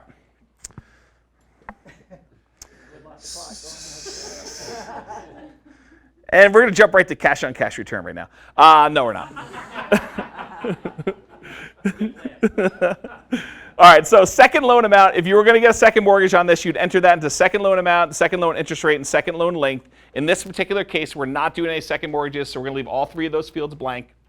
And then this field, the next one, total investment cost to close, is the sum of all the money you're going to need for down payments, minus any seller concessions, plus rent ready costs, minus lease option fee. Okay, so it's going to give you a total of what you need in order to close on this property. Now realize, if you put a really big number in for this lease option fee and you happen to be going to a lender where you cannot use the tenant buyer's option fee, you will need this amount too. You'll get it back when you put your tenant buyer in the property and you collect your option fee, but you may not be able to use it as part of your upfront fees. Does everyone follow that? Okay. So this gives you an idea of what you need to close, $68,026. Total finished square footage, I have no idea what the square footage of this is. I'll go ahead and make up a number. I only think it's used in like one field, and I ignore that field anyway. But it's there if you want to do it. All right, the next couple of things are going to be used to calculate the depreciation benefit. Now, normally when we do very long-term buy and hold properties, we're very concerned about the depreciation benefit because it's a pretty big deal for us. But what's going on with this particular property that's different than a regular buy and hold? Yeah, we're going to be selling this property pretty early on. So even though we're going to get a short-term benefit from depreciation, we're going to have to do depreciation recapture when we sell it. And so you're going to end up paying taxes on the depreciation amount. So in a lot of ways, I heavily discount the cash flow from depreciation benefit you get when you're doing lease options. You do get it, and you'll see it in the short term unless you make too much money, which is a totally different discussion. But you'll get it short term. You'll have to pay it back though. So because it's a lease option, I'm going to, in my mind, discount the importance of that stuff. Does that make sense to everybody? Okay. All right, so now, land value. You can ask your CPA as to what they think you should use for the value of the land around here for calculating depreciation. You can leave it at 15% though, for now. And it'll tell you that the land is worth $53,795 on this particular property. And we do this calculation because you can only depreciate the value of the property, the building itself. You cannot depreciate the value of the land. So we figure out what the land cost is, we subtract that out from the purchase price so that we know how much is left over to depreciate over that period of time. We've got a question. Even though we know that the depreciation is not a huge thing on this particular kind of deal. Yep. What about contents depreciation? If you were to put up an additional, like furnish a room or 2 rooms or something like that, can you also include that value there? Bump one of these values up to kind of account for contents depreciation. Sure, you can do cost segregation depreciation and do a accelerated depreciation benefit. In order to do that. I don't recommend it. You'll end up paying some money in order to have the study done and figuring that out. And there's a lot of extra paperwork. Brian was pretty adamant the other week when he told us, don't do it. It's just a lot of extra work and for very little benefit. Now, if you've got the ability to offset some income and that makes a lot of sense to you, then definitely talk to your CPA and one of the engineering firms that is willing to do it. But might be a little bit too much work for the benefit you're going to see short term. Well, the answer is yes, but I guess the real question is, does it do you any good? I think he was talking about cost segregation. Yeah. I think you talked about short-term rental, but which one were you? No, about the lease option specifically. And, okay. Yeah. Yeah, I heard it differently. Okay. It's like if you're going to furnish the house, then yeah, you should include that. Talk to your CPA. So Brian said off mic, if you're going to furnish a room, you're doing a short-term rental, then talk to your CPA about the benefits of doing that and being able to write off the costs of furnishing and stuff like that, because that is important. Because the duration is different, right? It's not a 27-year. That's correct. Curve yep. For contents. Yeah. Question on the option fee. Yep. I see it up there. What are we applying the option fee toward the tenant buyer's purchase of their down payment? Yes. Or toward the sales price? Is it coming off the sales price or is it coming off the down payment? It actually gets applied toward their down payment, which really is part of the sales price. But we're not reducing the sales price by that amount. We want to help them close on it, so we want to contribute that to their down payment amount. You got to hold that money. You don't have to hold it. You're going to actually make sure that you provide the right paperwork. You're talking to the lender ahead of time. Make sure that the lender has the paperwork they need to document that you already received $5,000 of their down payment as an option fee. And so talk to your lender. This is why this is covered in an entirely different class, but make sure you have all of your lender stuff lined up. Know the lender they're going to use, having talked to their lender, make sure they're going to be able to get their loan, and saying, so what paperwork are you going to need when they go buy the house from me a year or 2 from now? What do we need to provide you to make sure it's done right now so that we're not going to have problems later on? Yeah. Good questions. Okay. All right, so next field here is the property type. Most of the time we're going to be dealing with residential properties, single family homes, duplexes, triplexes, fourplexes, 5 units and more residential. If we're talking about industrial buildings, stuff like that, that is commercial, and that is a totally different scale. It's 30 9 years versus 27.5. So all the residential properties you're going to be doing is going to leave this as R. If you were doing commercial, you'd do a C there, and it would actually change the math for you. Then effective income tax rate. So because we calculate the actual benefit, the cash flow you'd get from having this depreciation benefit, you need to enter in your effective income tax rate. And actually, it's probably slightly more accurate to do whatever your highest tax bracket is here, but it's conservative, more conservative for you to use your effective income tax rate here, because really, where's the money being saved? It's coming off of your top tax rate first, okay? But if you don't follow that, don't worry about it. Just put in whatever your effective income tax rate is near, and you can go look that up online. Just put in whatever your income is on the website. It'll pop back your effective income tax rate for you. Plug it in here, okay? We're going to leave it at 18% because I have no idea how much money the person who's doing this makes. Any questions on the inputs for purchase? Awesome. All right. Now I'm going to move over here to the rent stuff. You guys see okay? Okay. All right, so monthly rent. Tammy's going to go try to figure out what rent is in this. Where do you get your rent number from? Yeah, rent comps. So someone said from James, and she's right. You do get them from me in some ways. So where do you get rent comps from? Could you give me some, Trey?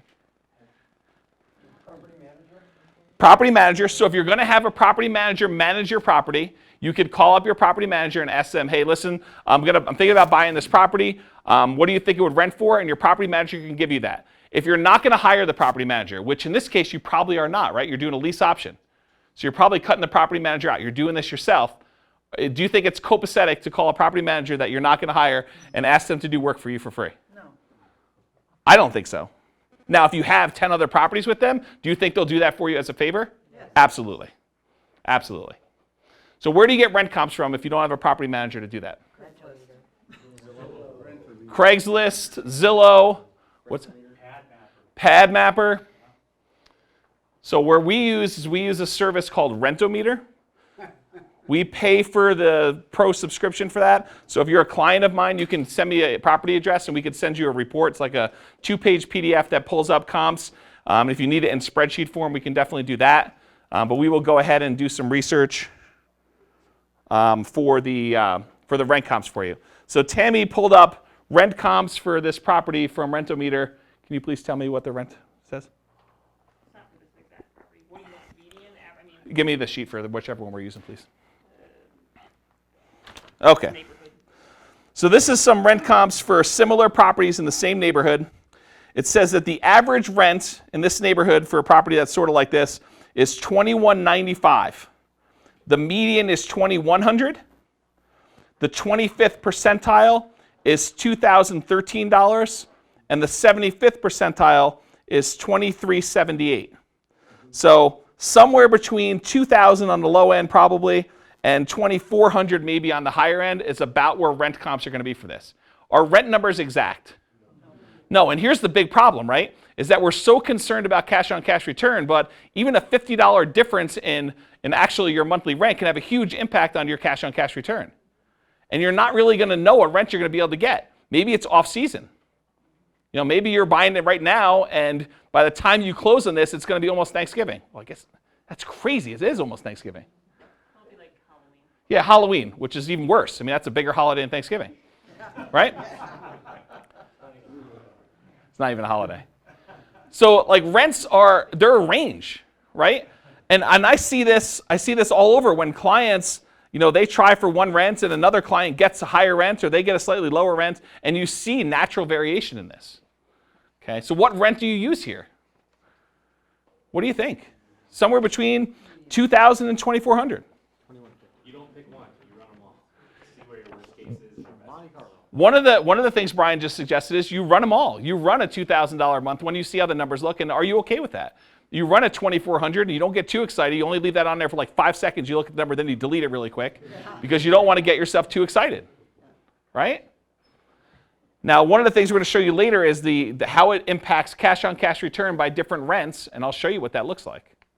Okay, but for now, what do you think we should put in here? The very low end? If you put in the very low end, you may talk yourself out of every deal. It's a brand new construction property. Everything's fresh and clean. And the interesting thing about it is it's also a lease option. Do you tend to get a rent premium or a little discount on rent because you're doing a lease option? You tend to get a little bit of a premium. You tend to be on the high end of the range at least. So I don't know, maybe I do 2,200 to kind of be in the middle, knowing that it probably might be a little bit higher than that. It sounds reasonable to me. I don't know. Anyone want to argue with 2,200? Brand new property, I do 23. Yeah, so you can make a case to do 23. Let's see what 22 looks like, and we can see what the rent sensitivity looks like later. That's right, Munir. It is. If it's a good deal at 22, it's definitely a better deal at 23. So yes, absolutely. So you can put in here 2,200. You can adjust how much is rent going to go up in year 2 and 3 and 4. You can adjust that number here. I like to use 3%, but some people would make a good argument that you do 2% here. It's a little bit more conservative. Brian, what are you using these days? 2 or 3. So you can go ahead and do that. Or you could say something like, hey, it's going to be 2,200 the first year. For the second year with this tenant buyer, it's going to be 2,250. For the third year, it's going to be 2,300. Whoops. Can't edit that cell, James. It's locked. It is locked. I know how to unlock it. 2,300. So you could do that, right? You could do overrides there. In this case, we're not going to do it. I'm just going to let it go up whatever the number is. But you could do overrides to say what rent is going to be in year 2. So if it's a lease option, wouldn't you want to say that the lease that goes up? It does go up here. So it's going up by 3%. So right here, it's going from 22 to 2266. Okay, I'm just saying if they opt out to not buy their option, they're not buying the first year, and we're going to go to the next year, it wouldn't be a 3%. They would take it up. I'm just arguing. Yeah, so I think what you're saying is if they don't buy it and we have to go find another tenant buyer, we're resetting everything. And we're going to basically restart this spreadsheet over. Okay? All right, cool. So this annual, by the way, just so you know, this is the description of what's happening. These are like the appreciation rates. And then each year is across the top. So it's year 1, 2, 3, 4, 5. And then for some reason, Brian doesn't know how to count 6, 7, 8, or 9. He skips right to 10. Then he goes to 15. And then I think it's like, I don't know, 20 or 30 or something like that after that, right? I thought this was show your appreciation for Brian Knight. It is, it is, it is. James just doesn't know how to unhide things in Excel. MR. Yeah. Yeah, he doesn't even know the alphabet. He basically put M to R. What is this? Numbers or alphabet? Okay. Getting back to the spreadsheet. All right, so basically here we go. So there's nothing to show here. That's a dark gray cell. Then annual rent basically is 26,400. You multiply that 2,200 by 12. That's how much gross annual rent you got coming in. If you're collecting any monthly other income on the property. Okay, yeah, so if you're going to charge for pets, or if you're going to do anything like that, you're going to rent them internet service or things like that, you can add monthly extra rent in there. If you're going to say, hey, listen, I wasn't planning on putting a fence in, but if you want a fence, I will go ahead and pay for the fence up front, and I will charge you fence rent. And it's $100 a month for fence rent, and you can actually pay for part of the fence. This has been done. The thing is, it says this has been done. Okay. What's another, if you think about lease options, what's another thing we might put in here for lease options? Potential down payments. I think where you're going with this is what I was going to say. So let's say for a second, you really wanted to get $10,000 as your option fee. And the buyer loved the property, but they only have $5,000. What you could do is you could talk to your attorney, have your attorney draft up the correct paperwork to charge them extra monthly payments on the $5,000 they did not have. Okay?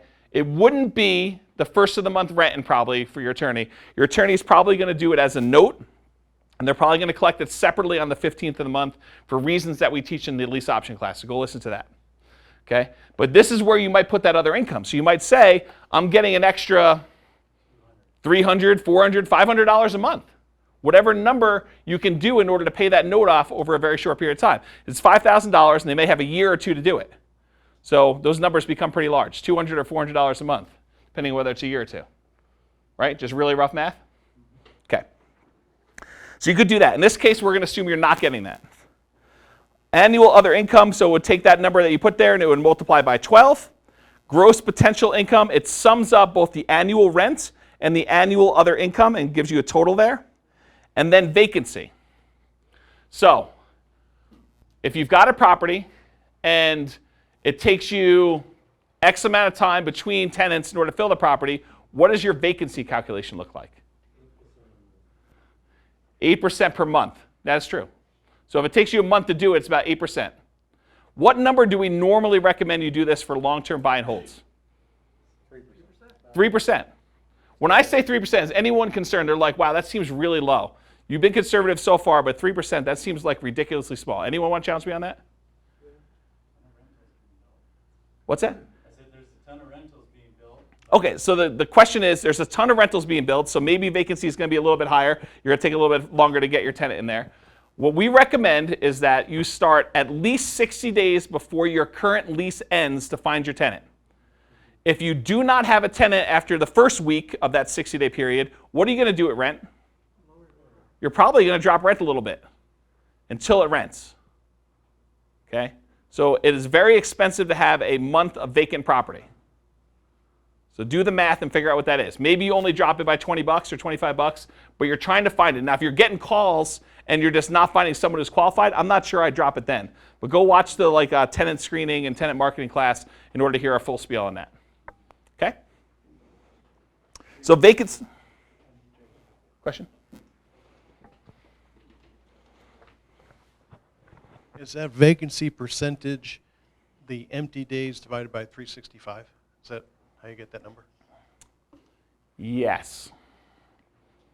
I think it is. What's the economic, right? Vacancy based on the market. It should be the economic vacancy. What do you mean? Well, it's like how much do you not get of rent? Yeah, but that's what he said is, yeah. It's how much rent you're not going to get by having your property vacant or whatever it is. And in some cases, you have negative vacancy because the tenant moves out, they pay a lease breakage fee, and you end up collecting more than you actually got, and the lease just kind of continues on. Yeah, just in case it's not clear, vacancy and economic vacancy. Vacancy is like when the actual unit, the technical definition is when there's no one living in it. Economic vacancy, if someone's living there but they didn't pay rent for the month, that's economic vacancy. Oh. Like you didn't actually get money even though someone was living there. So when someone says, what's your vacancy? And someone's like 0%, you might ask, well, what's your economic vacancy? Because it might be 10%, right? Yeah, I'm not sure most people know that difference, but. Well, there's actually three. You have credit loss, inflationary vacancy, because you're locked in with a tenant, so you're not able to go and get that inflation. And then there's true vacancy, which is like, you have to have the vacancy for renovations or updating. Yeah, we're not doing that level of analysis on this spreadsheet.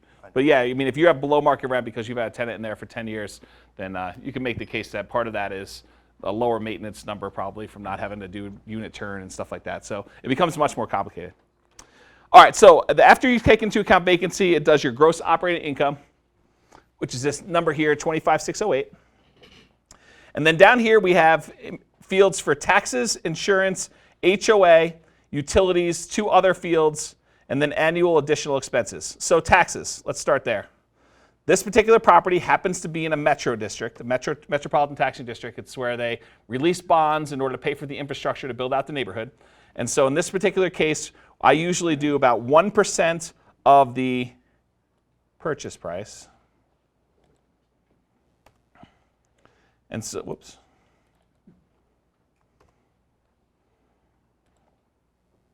And so to do a calculation there and show you that taxes on this property are going to be about $35.86 for the year. Now, when you do new construction properties, a lot of times you'll close on the property, and for some period of time, maybe very short or maybe 6 months or a year, you're being taxed at the vacant lot rate on the property.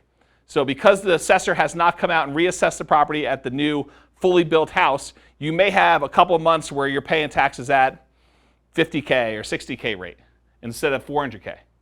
So you may have a slight discount there, but use the full amount when you do your calculations. I think it's more conservative and probably will protect you from possibly overestimating the benefit. Okay? Any questions on taxes? All right, so insurance. So insurance can vary quite a bit depending on what deductible you pick, your credit score, the purchase price of the house, how the house is built, things like that.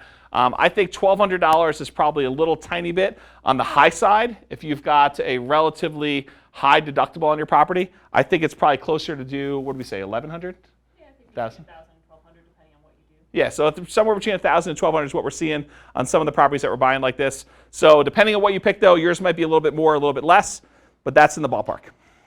Is there an HOA on this one, Tam? $300 per year. So $300 per year. Utilities on the property. So utilities, in most cases, when you're renting out single-family homes, the tenant is going to pay utilities on the property. However, let's say you buy a fourplex, and as part of the fourplex, there's a common area where everyone walks in, and there's like a light that has to be on there, and then there's 4 doors where people can go in. Who's paying the central common area light? You are. Okay? And so in those cases, you might put a little money in the utilities, but most of the time for single-family homes, we're going to have 0 here. Do we have like a water thing for you? There is non-potable, but you build that. Okay. So what we'll talk about here is, in this particular case, there is a non-potable water in order to water your yard. And so you could actually put it in here that you've got a utility bill in here for non-potable water, whatever it is, and then you can go back up here and add it as additional income that you're charging it for them, or you can leave both of them off. Does that make sense? If you're going to bill the non-potable water fee back to your tenant, which I recommend you do, then don't put it on there, or add it in both spots as both an expense and income. Okay? Because it actually takes into account vacancy. Because it takes into account. Yeah. So what Brian just pointed out off mic was that it is more accurate to put it in because it will actually subtract out a small percentage for your vacancy allowance. And so, yeah, it's going to be off by like... Yeah, I think that's probably true. Okay, so that's probably best practice. I'm lazy, I just don't enter them in. All right, then other expenses. So if you have anything other that you have to pay for here, you can add those in. I'm trying to think of examples of that. You think of any other ones? Yeah, okay, good. 18 minutes. And all right, here we go. All right, so let's talk about maintenance. So when you have a tenant buyer who's buying a property from you, in theory, shouldn't they treat the property as if they're about to own it? And shouldn't they be taking care of most of the maintenance on the property? Yes. So you could make a case when you're doing a lease option that you would reduce maintenance down to 0. In theory. As a practical matter, let's say this was not a new construction property and it was a 20-year-old AC unit, and your tenant buyer gave you their last $10 as part of their option fee, and the AC goes out. Do you think that your tenant buyer is going to magically be able to come up with $5,000 to replace the AC? No. So you're probably going to do some type of creative negotiation to include you paying for the AC and then adjusting the price or adjusting the rent or both, so that when they buy the property, they're getting a new AC and the price reflects that. Do that negotiation before you sign the documents. Okay. So in this case, though, you can make a case that we're going to do maintenance at 0. However, what I like to do on new construction is I like to actually reflect that maintenance on 1-year-old properties that are under warranty is usually lower than maintenance on a 2-year-old property, which is usually lower than a maintenance on a 3-year-old property, 4-year-old property, 5-year-old property. But eventually, it becomes a normal property that you have full maintenance on. So how do I do that? What I like to do is I like to say maintenance in year 1 is 2%. Maintenance in year 2 is 4%. Maintenance in year 3 is 6%. Maintenance in year 4 is 8%. And then after that, it goes up to the full 10%, and you have full maintenance on a property after that. So when you buy new construction properties, whether you're doing lease option or otherwise, I think this is an interesting way to do maintenance, where it increases over time on a new construction property because you're probably not having full maintenance on those. Now, to be super conservative, you can ignore all this and just use 10%, but it's going to show you much lower numbers for your cash flow. And full is 10. Full is 10 on really old properties, like a 1970s property that hasn't really been updated and you think you have a lot of work. I think it could be as high as 20. Okay? All right, management fee. Are you going to hire a property manager in order to do this? No, so we're going to put 0 there. No management leasing fee. So 0 there. We're not doing a credit partner, so that's going to be 0 there. So your operating expenses, $55.98. Your net operating income, which is how much debt the property can support. It is the operating income on the property, subtracting out all the expenses except your debt service, so except your loan. Then this is actually the amount of debt service on your loan. It is the principal and interest part of your payment. Then Brian breaks it down into this is how much principal you paid, this is how much you're getting from debt pay down, paying down that loan over the first year, and then this is how much interest you paid that first year. Just breaks it out for you. If you had PMI from before when we entered it in there, it would show up here. In this case, we don't because we put 20% down. And then if you had a second loan, there'd be these fields here for the second loan. How much your debt service was, principal and interest paid. And then if you were paying your money partner a monthly payment on their loan, this is where that would show up. This shows you how much equity you have in the property. Why is equity so high? Oh, because we got a discount and we had debt pay down. Okay, makes sense. And so our total loan to value with all the loans is 73.07. We put 20% down. We got a $20K discount on this property. We did pay $5K above it to get seller concessions, but we did have some debt pay down as well. Capital expenses. So if you bought a brand new property and you don't have a lot of things coming up like replacing roofs or replacing furnaces or AC units because everything's brand new, you can do all your capital expenses, or you could just know that you're probably selling this property before you get out. If you decide to convert this property from a lease option to a regular rental though, you definitely want to go back through and redo your calculations for a long-term buy and hold. Okay? You do it differently? No. You're just staying quiet because you think I'm going to go over on time? Okay. Okay. So annual cash flow on this property, $28.20.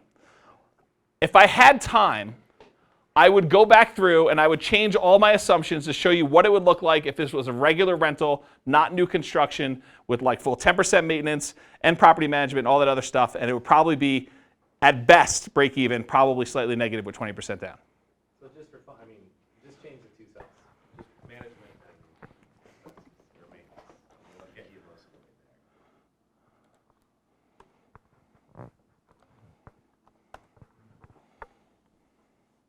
Negative 149. So do you see the difference of doing this as a lease option versus doing this as a long-term buy and hold? It's one of the reasons why in our marketplace this is better. Actually, let's just look at this. What if we actually bought a new construction property as a long-term rental, but we had a property manager, but we have it lower than that? See, it's positive $22 a month. So it's about break even. This is one of the big benefits of buying brand new construction properties because your maintenance increases over time. You get that when your cash flow is worse, when you first acquire a property, you're waiting for rents to go up, you've locked in some good financing on it, it takes a little while for your maintenance to get caught up on a new construction property, and that's why it's below what it normally is. Okay. Let's remove this. Okay. So positive cash flow, $235 a month. Your cash on cash return on investment is 4.15%. So you're getting 4% return on that total amount that you put down, minus your seller concessions, minus your option fee, sort of things. Do you have a question? No. Yeah. He's like coming up. He's like, yes. Let me show you what time it is. I'm going to actually get up out of my seat for this. Okay. So here's how much here's your gross depreciation year one, 11 grand and change. The cash flow from depreciation is taking this gross depreciation amount, multiplying by that effective tax rate, and so you should get about $2,000 back on your tax return, or you can increase your exemptions on your monthly paychecks or your weekly paychecks or your biweekly paychecks and get a little bit more back each month so that it's about $2,000 a year total. Okay? When you sell the property, you're going to have to recapture this though. So it is a benefit you get, but they get you back when you sell it, unless you do a 1031 exchange. Okay? So here's the annual cash flow, including depreciation. So Brian takes this number and this number, adds them together, and you get a 481509. And then this shows you the total amount of cash on cash return, including cash flow from depreciation. So when you take into account the cash flow you're getting from your tax return, from depreciation, and the regular cash flow you're getting, it's 7.08% return on your money. This is your debt service coverage ratio, which I'm not going to cover tonight. Gross rent multiplier, which I'm not going to cover tonight. And then here's the cap rate number. For those of you that come from cap rate worlds, this is the cap rate on this property. If you owned it free and clear, this is what your cash on cash return would look like. 5.58%. That is not including cash flow from depreciation. That is just straight cash flow. Okay? All right, so sale price. So basically it's taking that initial price that we bought that the property is worth, and we're adding 3% to it. So 3% per year. So the tenant buyer is going to be able to buy this property from us anytime in the first year for $386,180. Now, you know it's $386,180. Are you really going to sell it to him for $386,180? What are you going to do? You're going to round that up. It's going to look a lot like $389,900, right? Because it's going to round up to that next sales number, special magical number. So you can go ahead and do that sales price override there if you want to. I will go ahead and do it. Okay, and then this one might be $399,900. Drop it a little bit into year 2. This one might be $409,900. Or you could have went to like $414 or something like that, okay? But this is probably how I would do it. $10K difference per year to kind of add it up there. This is your total cumulative cash flow in year 1. If you had a reserve fund, this is subtracting out the reserve fund just so that you can show you the math he's doing. If you were, who questioned whether or not, was it you, James, that questioned whether you can do option fees on subsequent years? Like get an option fee in that? So if you were doing that, you could have your extension fee in here, and then Brian could have the calculation do right. So if you were to charge them, $5,000 per year for an extension, which I don't recommend you do, then it could do that there. Why isn't it not showing up there? It is. It's year 3. Oh, okay, yeah, okay, I'm sorry. So the way we normally structure our lease options was extension fees kick in year 3. Yeah, I don't usually do extension fees. Yep. I could see the case for doing it, I just don't. All right, so expenses. This is paying off that first loan amount. There's no second loan. This is how much you invested initially from before over there to the left. This is the option fee you're crediting back to them because it actually gets credited toward their purchase. And then sales costs. If you were going to sell this in the MLS, you probably have like 6 or 7% here in most cases, because that's what it costs to sell a property in MLS. If you're going to sell a property to a tenant buyer on a lease option, what are the sales costs? Zero. You can make a case that maybe you're paying your share of the title commitment or something like that and put something in there. Or as part of your agreement, you could say, buyer agrees to pay for all of seller's closing costs, including title fees and all that other stuff. And so it literally can be 0. Okay?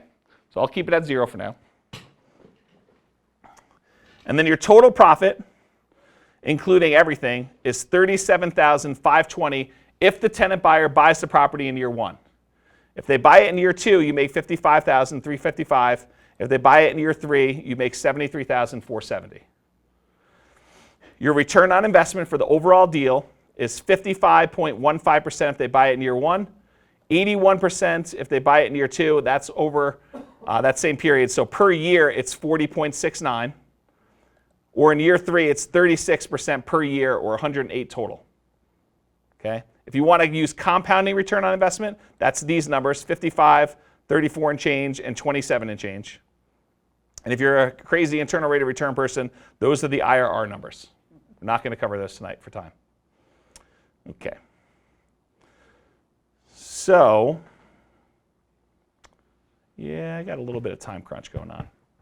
So for clarity, those numbers are if you sell it literally at the end of exactly 12 months. If you sell it before that, part of that's still true, but your cash flow is not added in. So and actually your ROI would be higher because you got that full price before the end of the year. Yeah, we taught a whole class on that once where I had graphs that showed like if you sell it in the first month of the new, option fee. We should do that class again. We haven't done that one in a while. Awesome. We should probably teach lease options again. All right. So this part of it shows you the breakdown of where your return comes from.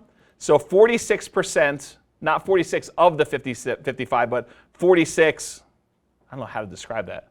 It's like 80% of your return, I guess the way to say it. It's 80-something% of your return comes from appreciation. It's 46% of that 55. 4.1% comes from cash flow, 7% comes from debt paydown, and 2.9% comes from your depreciation benefit, but you're giving it back when you actually pay tax on it. So this shows you your return when you calculate it this way. You'll notice the difference between these, I think, is mostly your cash flow from depreciation number.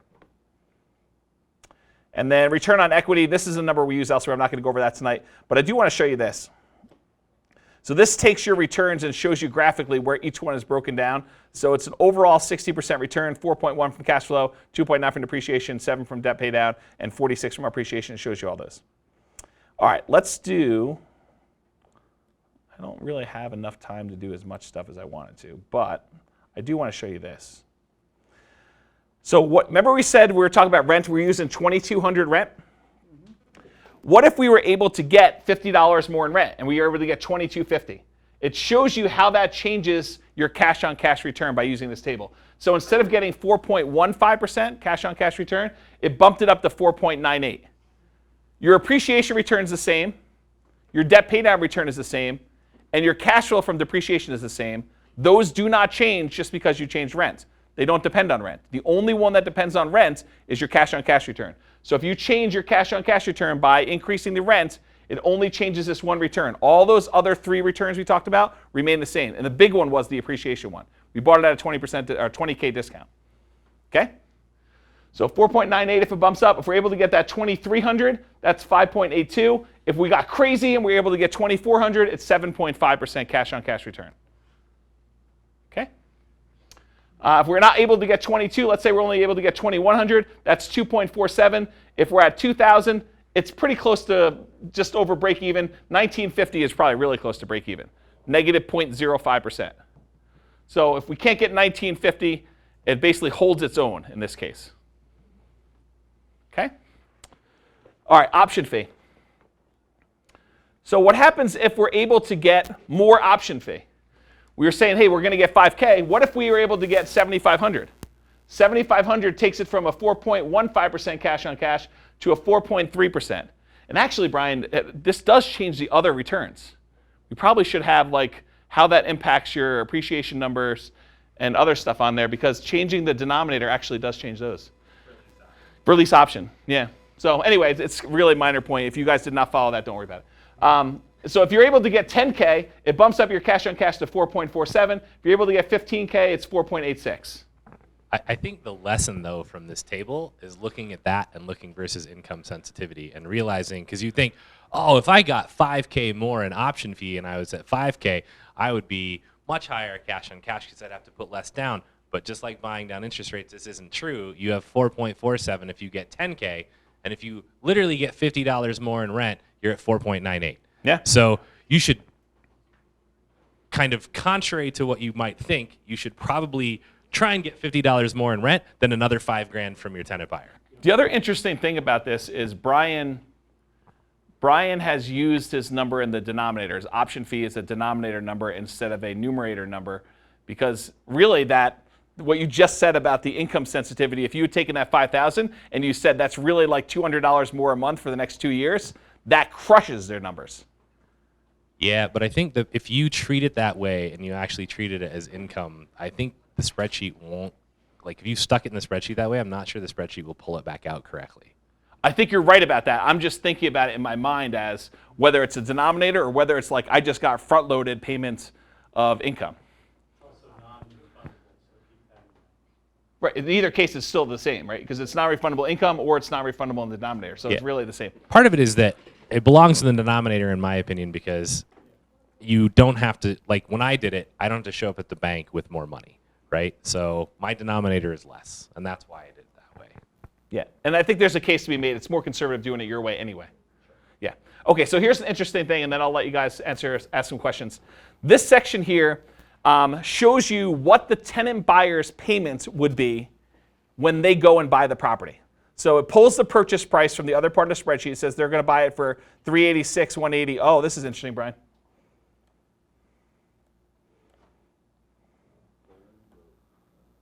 It doesn't pull the sale price override. From where? For the tenant buyer. Yeah, so this is using the number if it did the calculation at 3%, which is fine, but it's just doing it that way. So Brian basically is doing it based on this number, I'm sure. He's not doing it based on pulling the number. So if he did it here, you can go look at that. So this is 386. This is a new thing from May. So 386. You can tell how many people are doing this analysis. Yeah, not a lot of people are doing that. But this shows you what their payment would be if they put 5% down and they were able to get whatever their interest rate is. So let's say they're able to do 5% down, and they're able to lock in, I don't know, 4.25 or something today. And no PMI. Well, they'll have PMI, but yeah, it's kind of weird. Let's say their PMI rate is like 0.5. Whoops, not 50. Sorry, tenant buyer. Oh, not even that. 0.005. Okay, there we go. So let's say it's like 4.25 and their PMI rate is that, which is probably high actually. Probably should be 0.25. That's FHA. The number you had in there was the default for FHA. So anyway, this is if they're putting 5% down. Their payments would be $22.83, not including their taxes and insurance on the property. This is just their principal interest payment. So to come in there and say, hey, listen, Mr. Tenant Buyer, I want you to rent the property for me for a year or two. If they tell you they can't afford your $2,300 a month rent, what do you say to them? You can't afford this house, because when you put 5% down and when you add in taxes and insurance, taxes are $300 a month. Insurance is going to be another $100 a month. You're not going to be able to even afford the property. I would be doing you a disservice by putting you in this property that you can't afford. If you can't afford that number, you can't buy it, right? And so this is a great new tool that I asked Brian to add that shows what the tenant buyer's payment is going to be, depending on what they put down and what interest rate they get, when they buy it at what price. Does that include insurance and? No, it's only their principal and interest, only their loan. It does not include taxes or insurance. Okay? This is why you should have them talk to a lender that you know. Yeah. And the lender can tell them, unless you're putting 20% down, you can't afford the house. And then it's the lender telling them, not you. It's not you rejecting them. So. Exactly. Okay. So I've gone through the spreadsheet. I want to end on time and honor your time commitment. What questions do you have about what we've done so far? There's more stuff I could teach you, but I wanted to make sure I took my time and added a bunch of things. Kemi will take the microphone if anyone has questions. What questions do you have about analyzing lease option deals? Is this interesting? The return on it is pretty good in this marketplace? If you didn't get the 20%, actually, let's do that quick. What happens if you didn't get a 20K discount? I'm sorry, I'll be here all night. Going to freaky town. I am. So 3, 5, and we'll take out the 5K for seller concessions. Oops. I think that's, oh, maybe it's not.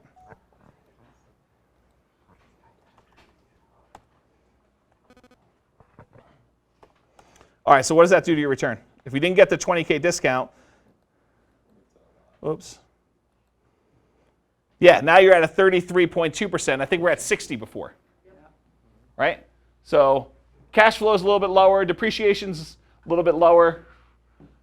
Depreciation's a little higher because you actually bought a property for a higher price. Your depreciation amount just went up. So this is probably a little bit higher. This is probably a little bit higher because you actually borrowed a little bit more, and so you're paying down more on your debt. So that's probably a little bit higher. And then your appreciation is definitely down. So these two went down, these two went up a little bit, and your overall return on investment is actually quite a bit down if you didn't get the 20K discount.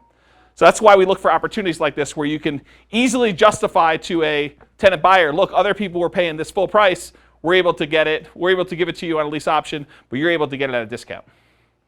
But they're not getting it at a discount. They are not. They're paying full price. We are, though. Right. Yeah. Any questions? Whoa.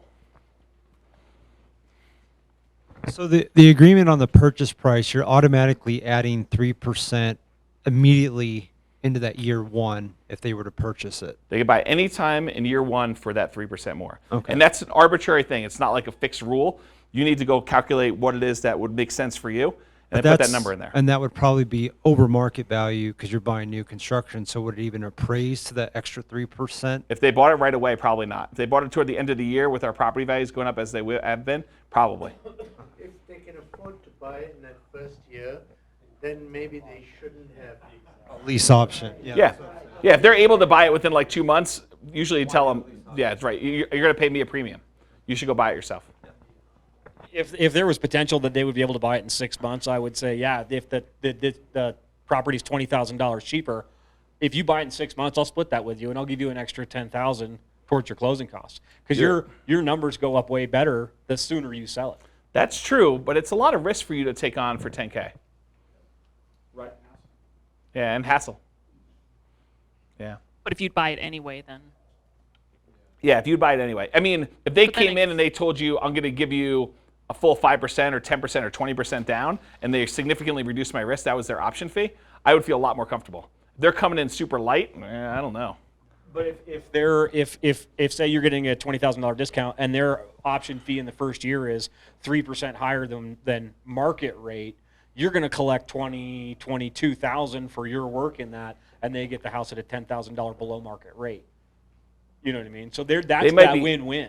They might be getting it at literally market value because $20K is about 6%. Is there an issue in selling it less than a year after purchasing it because you're turning over the property? It's short-term capital gains for you. Right. And it's not really an issue. It could be considered, depending on the financing they're using, it could be considered a short-term flip. Yeah. So you might run into some problems with that, but just talk to the lender ahead of time. Tax, right? Short-term capital gains, I believe, is income tax rate. So you can't 1031 that. No. I don't know if you could 1031 lease options. If it's a flip, you can't. Can you 1031 lease options? Well, you. Yeah, probably. But if I don't know the it's, answer to that. But if it's short and considered a flip, you can't 1031. Oh, if it's considered a flip, you cannot. Yeah, I don't know 1031 law that well. And I think FHA is the loan that you might have issues with if it's short term. There's not some seasoning. Yeah, so these are things to talk to your lender about to make sure that everything's copacetic before you get it. We taught this in the 1031 class. Intent matters a lot. So if your intent is that it's not a flip and it's a long-term rental, but you end up selling it early and you 1031 it, if you did that one time, you'd probably be okay. If you did that a second time and then a third time, probably not going to like what you get from the IRS. The other thing is the talk about the 2-month and the 6-month, like, oh, if you can buy it in 2 months. There are a lot of tenant buyers that will tell you, hey, I can buy a property in 2 months. Most of it is crap. If they could buy it in 2 months, they would just wait 2 months and buy it. Really, they can't. They're going to need 2 years. Like, it doesn't matter what length of time people tell you they will need. It is almost always longer. So plan for that. Yep. When you have that agreement and you get to that deadline on that 1 year, is it you have to close on that day or before, or is it like line in the sand? If it's 1 day after, all of a sudden it jumps another 3%? So the contract reads if it's 1 day after, it's a different price, right? I mean, it goes from 1 year to 2 year. If someone came to me and it really was like a weird delay, I'm not getting crazy. But you could get crazy, and the agreement actually says you could. Yeah, the agreement, and I'm really clear with the tenants because I've had somebody close like where they basically the contract says you must notify me at least 21 days in advance of closing, right? And you must put up basically $1,000 in earnest money. And so once I have the earnest money check, then there's 21 days from that date until closing. And I tell them 60 days ahead of time, look, if you don't have your earnest money check in by this date, the price you're paying for the property will be the next year, right? And then as they get closer and closer, it's just constantly like, you know, you've had 3 years to do this. It's not my problem that you waited until the very last minute to try and get this done. And I've never had anybody hit the 1 day mark, but I've been pretty clear in email to set it up that, you know, these are the prices. This is the risk I took. This is the risk you took. If you didn't start early enough, that's on you. It's not on me. So, where I'm a really nice guy and giving people option money back, I probably would hold to the higher price. Yeah. Because at 3 years, you're probably below market anyway. It depends. It depends on what the market does. Our last 3 years, basically the comment was, after 3 years, you're probably below market anyway. If it was historically, last 3 years, absolutely, right? But if you're looking to the future, who knows? I mean, who knows what it is? And that's the risk you take. You take on that downside risk by doing these lease option deals. You know, we definitely talk about that. That's one of the reasons why we do well when it does well, but when it doesn't do well, we have all the risk. We have all the downside. The property value could literally go to zero. Not likely, but it's possible. Sorry, I just watched a bunch of YouTube videos of Lease-Option. I saw a model where it was like if you gave more in a down payment or your lease, your fee, then your rents could fluctuate on a negotiation. Is that something you would encourage? You just need to run the numbers and see what benefits you most? Yeah, if someone's coming in with $60,000 as an option fee up front, they're probably not paying $2,400 a month in rent, right? And you can see that on that section of the spreadsheet where we have what the tenant buyer's payment is. You put in 20% that's what they put down, and they gave you that up front. You could see what their payment would be. And so you could adjust that if you really want to. You could say, listen, my lease option deal requires that I'm making whatever number you set, $200 a month in cash flow over whatever my actual payments are. So you could say, that's my threshold. You give me more down, then I can actually put more down and I will reduce my payment that way. So that's things you could do. But what's crazy about lease options is there's so much room for being flexible, for flexibility and being creative. You could do all sorts of crazy stuff, which is good and bad. I've definitely negotiated where people are like, I can't afford to pay more than $1,200 a month in rent. And I'm like, great, in order for me to get to that number and the lender still has to okay you, you'd need to have $25,000 up front as a lease option fee, right? And there's a very easy lever when you use the spreadsheet. You just type in the option fee, you look at your profit, you look at what you're willing to make or not make, and then draw the line, right? If you're only willing to do the deal if it's a 30% ROI for you, type in what they have for a lease option fee and type the rent in until it gets there, but still make sure the lender approves them so they can actually get a loan and you're not screwing them over. Yeah. I mean, and this is pretty interesting. This is a way to make, I don't know, $35,000, $40,000 in a year or two on doing a deal like this. So it's a pretty interesting way to convert it to like an income stream in some ways, right? Because this is tends not to be a cash flow market. So how do you do deals in a non-cash flow market? This is one of the strategies that works. Yeah, if you're willing to work, I mean, this is much more active than it is buy and hold. But if you're willing to do the work, the money is there. Totally. And just be prepared that people are not going to exercise all the time. Like, at best, you're probably 50%. When I lived in Vegas, there was a lease option company who basically, if you had $25K, you could move in through their company into pretty much any house that they had available, and their rate was like 3% exercise rate. Wow. So 3 out of every 100 lease options you do, basically for them exercise. They were definitely doing it on a very different model than we do. You say 25K or 2,500? 25K. They were having really high. They weren't screening hardly at all. It was like, you have 25K, you're probably good to move in. I'm like, nope, that doesn't work for me. Historically, it's been closer to that 25%. So 1/4 of the tenant buyers will actually close. Yeah. So go ahead and work that into your math. So if you're thinking, I can buy a house, it'll be sold in a year or 2 years, maybe if you buy 4 houses, one of them will be sold in 2 years. And there was a class we talked about where we looked at this as almost like a black box. Yeah. If you have enough of them going in parallel and they're staggered, 1 or 2 are going to pop each year if you have enough of them. And so you can know that, if I've got 8, then, on average, 2 of the 8 each year will pop, in theory. And so then you can get 8 going, and then once you sell the 2, replace it with 2 more and pull out some profit and continue to repeat the process. You were just saying that it's a lot more work, and it is. I mean, it's hard to go find people to do this. This is more like wholesaling, but it's very front loaded because now you're not worried about maintenance and things like that in the end because somebody else is taking care of all of that. Yep. Until they're not. Yeah. Right. Right.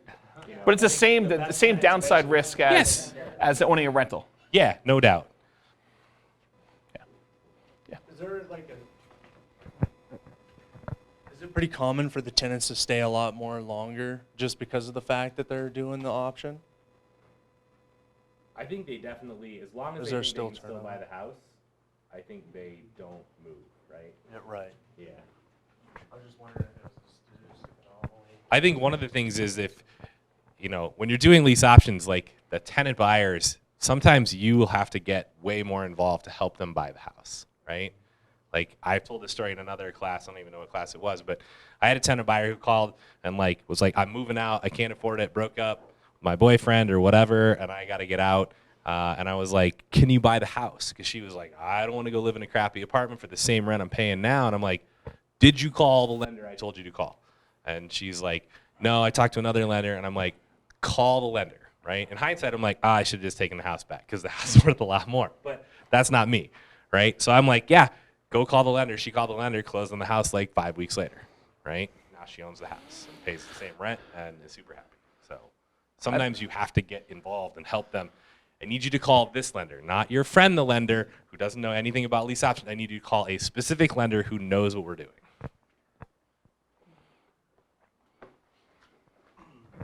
Outside of a tenant buyer, unfortunately losing the property, is it beneficial to have that lease option turnover a couple of times? I'm just thinking from a strictly financial standpoint, or ultimately one lease option and sell. It depends on what the market is doing. If the market's going up 8% a year, it's probably better for the tenant buyers to not exercise, but we never play win-lose. We always want to put a tenant buyer who can and will buy the property. We don't want to put someone and say, hey, listen, there's 0% chance that you're buying this property from me. Every person we want to put in there, we want to say they are definitely buying this property in a year or 2 years at most, and we want to set them up to succeed. Because we don't want to actually take people's option fee. We want to set them up to win and be able to buy the property from us. Yeah, and there's companies out there who are like, hey, put a damage deposit option fee size down, right? So $2,000, and then you look at the terms and they think, oh, I've got a year, I'll get my credit in shape, but the price is 8% more for the house in the first year, right? And so it's like literally, in order for them to buy it, unless the market just crushes it, they're going to come out of pocket at closing for money they won't have. So it's just, it's a win-lose situation that's not good. So that's why I don't do 1 year lease options. That's why my minimum is 2 years with 1 year extension. Well, my minimum is 2 years and a month, so. But I have an extension for a year. I have an extension for not a year. Perfect. Any final questions? All right, thank you all for coming. I appreciate it. We will stick around for the class after the class. We'll see you all next week for Daryl's class.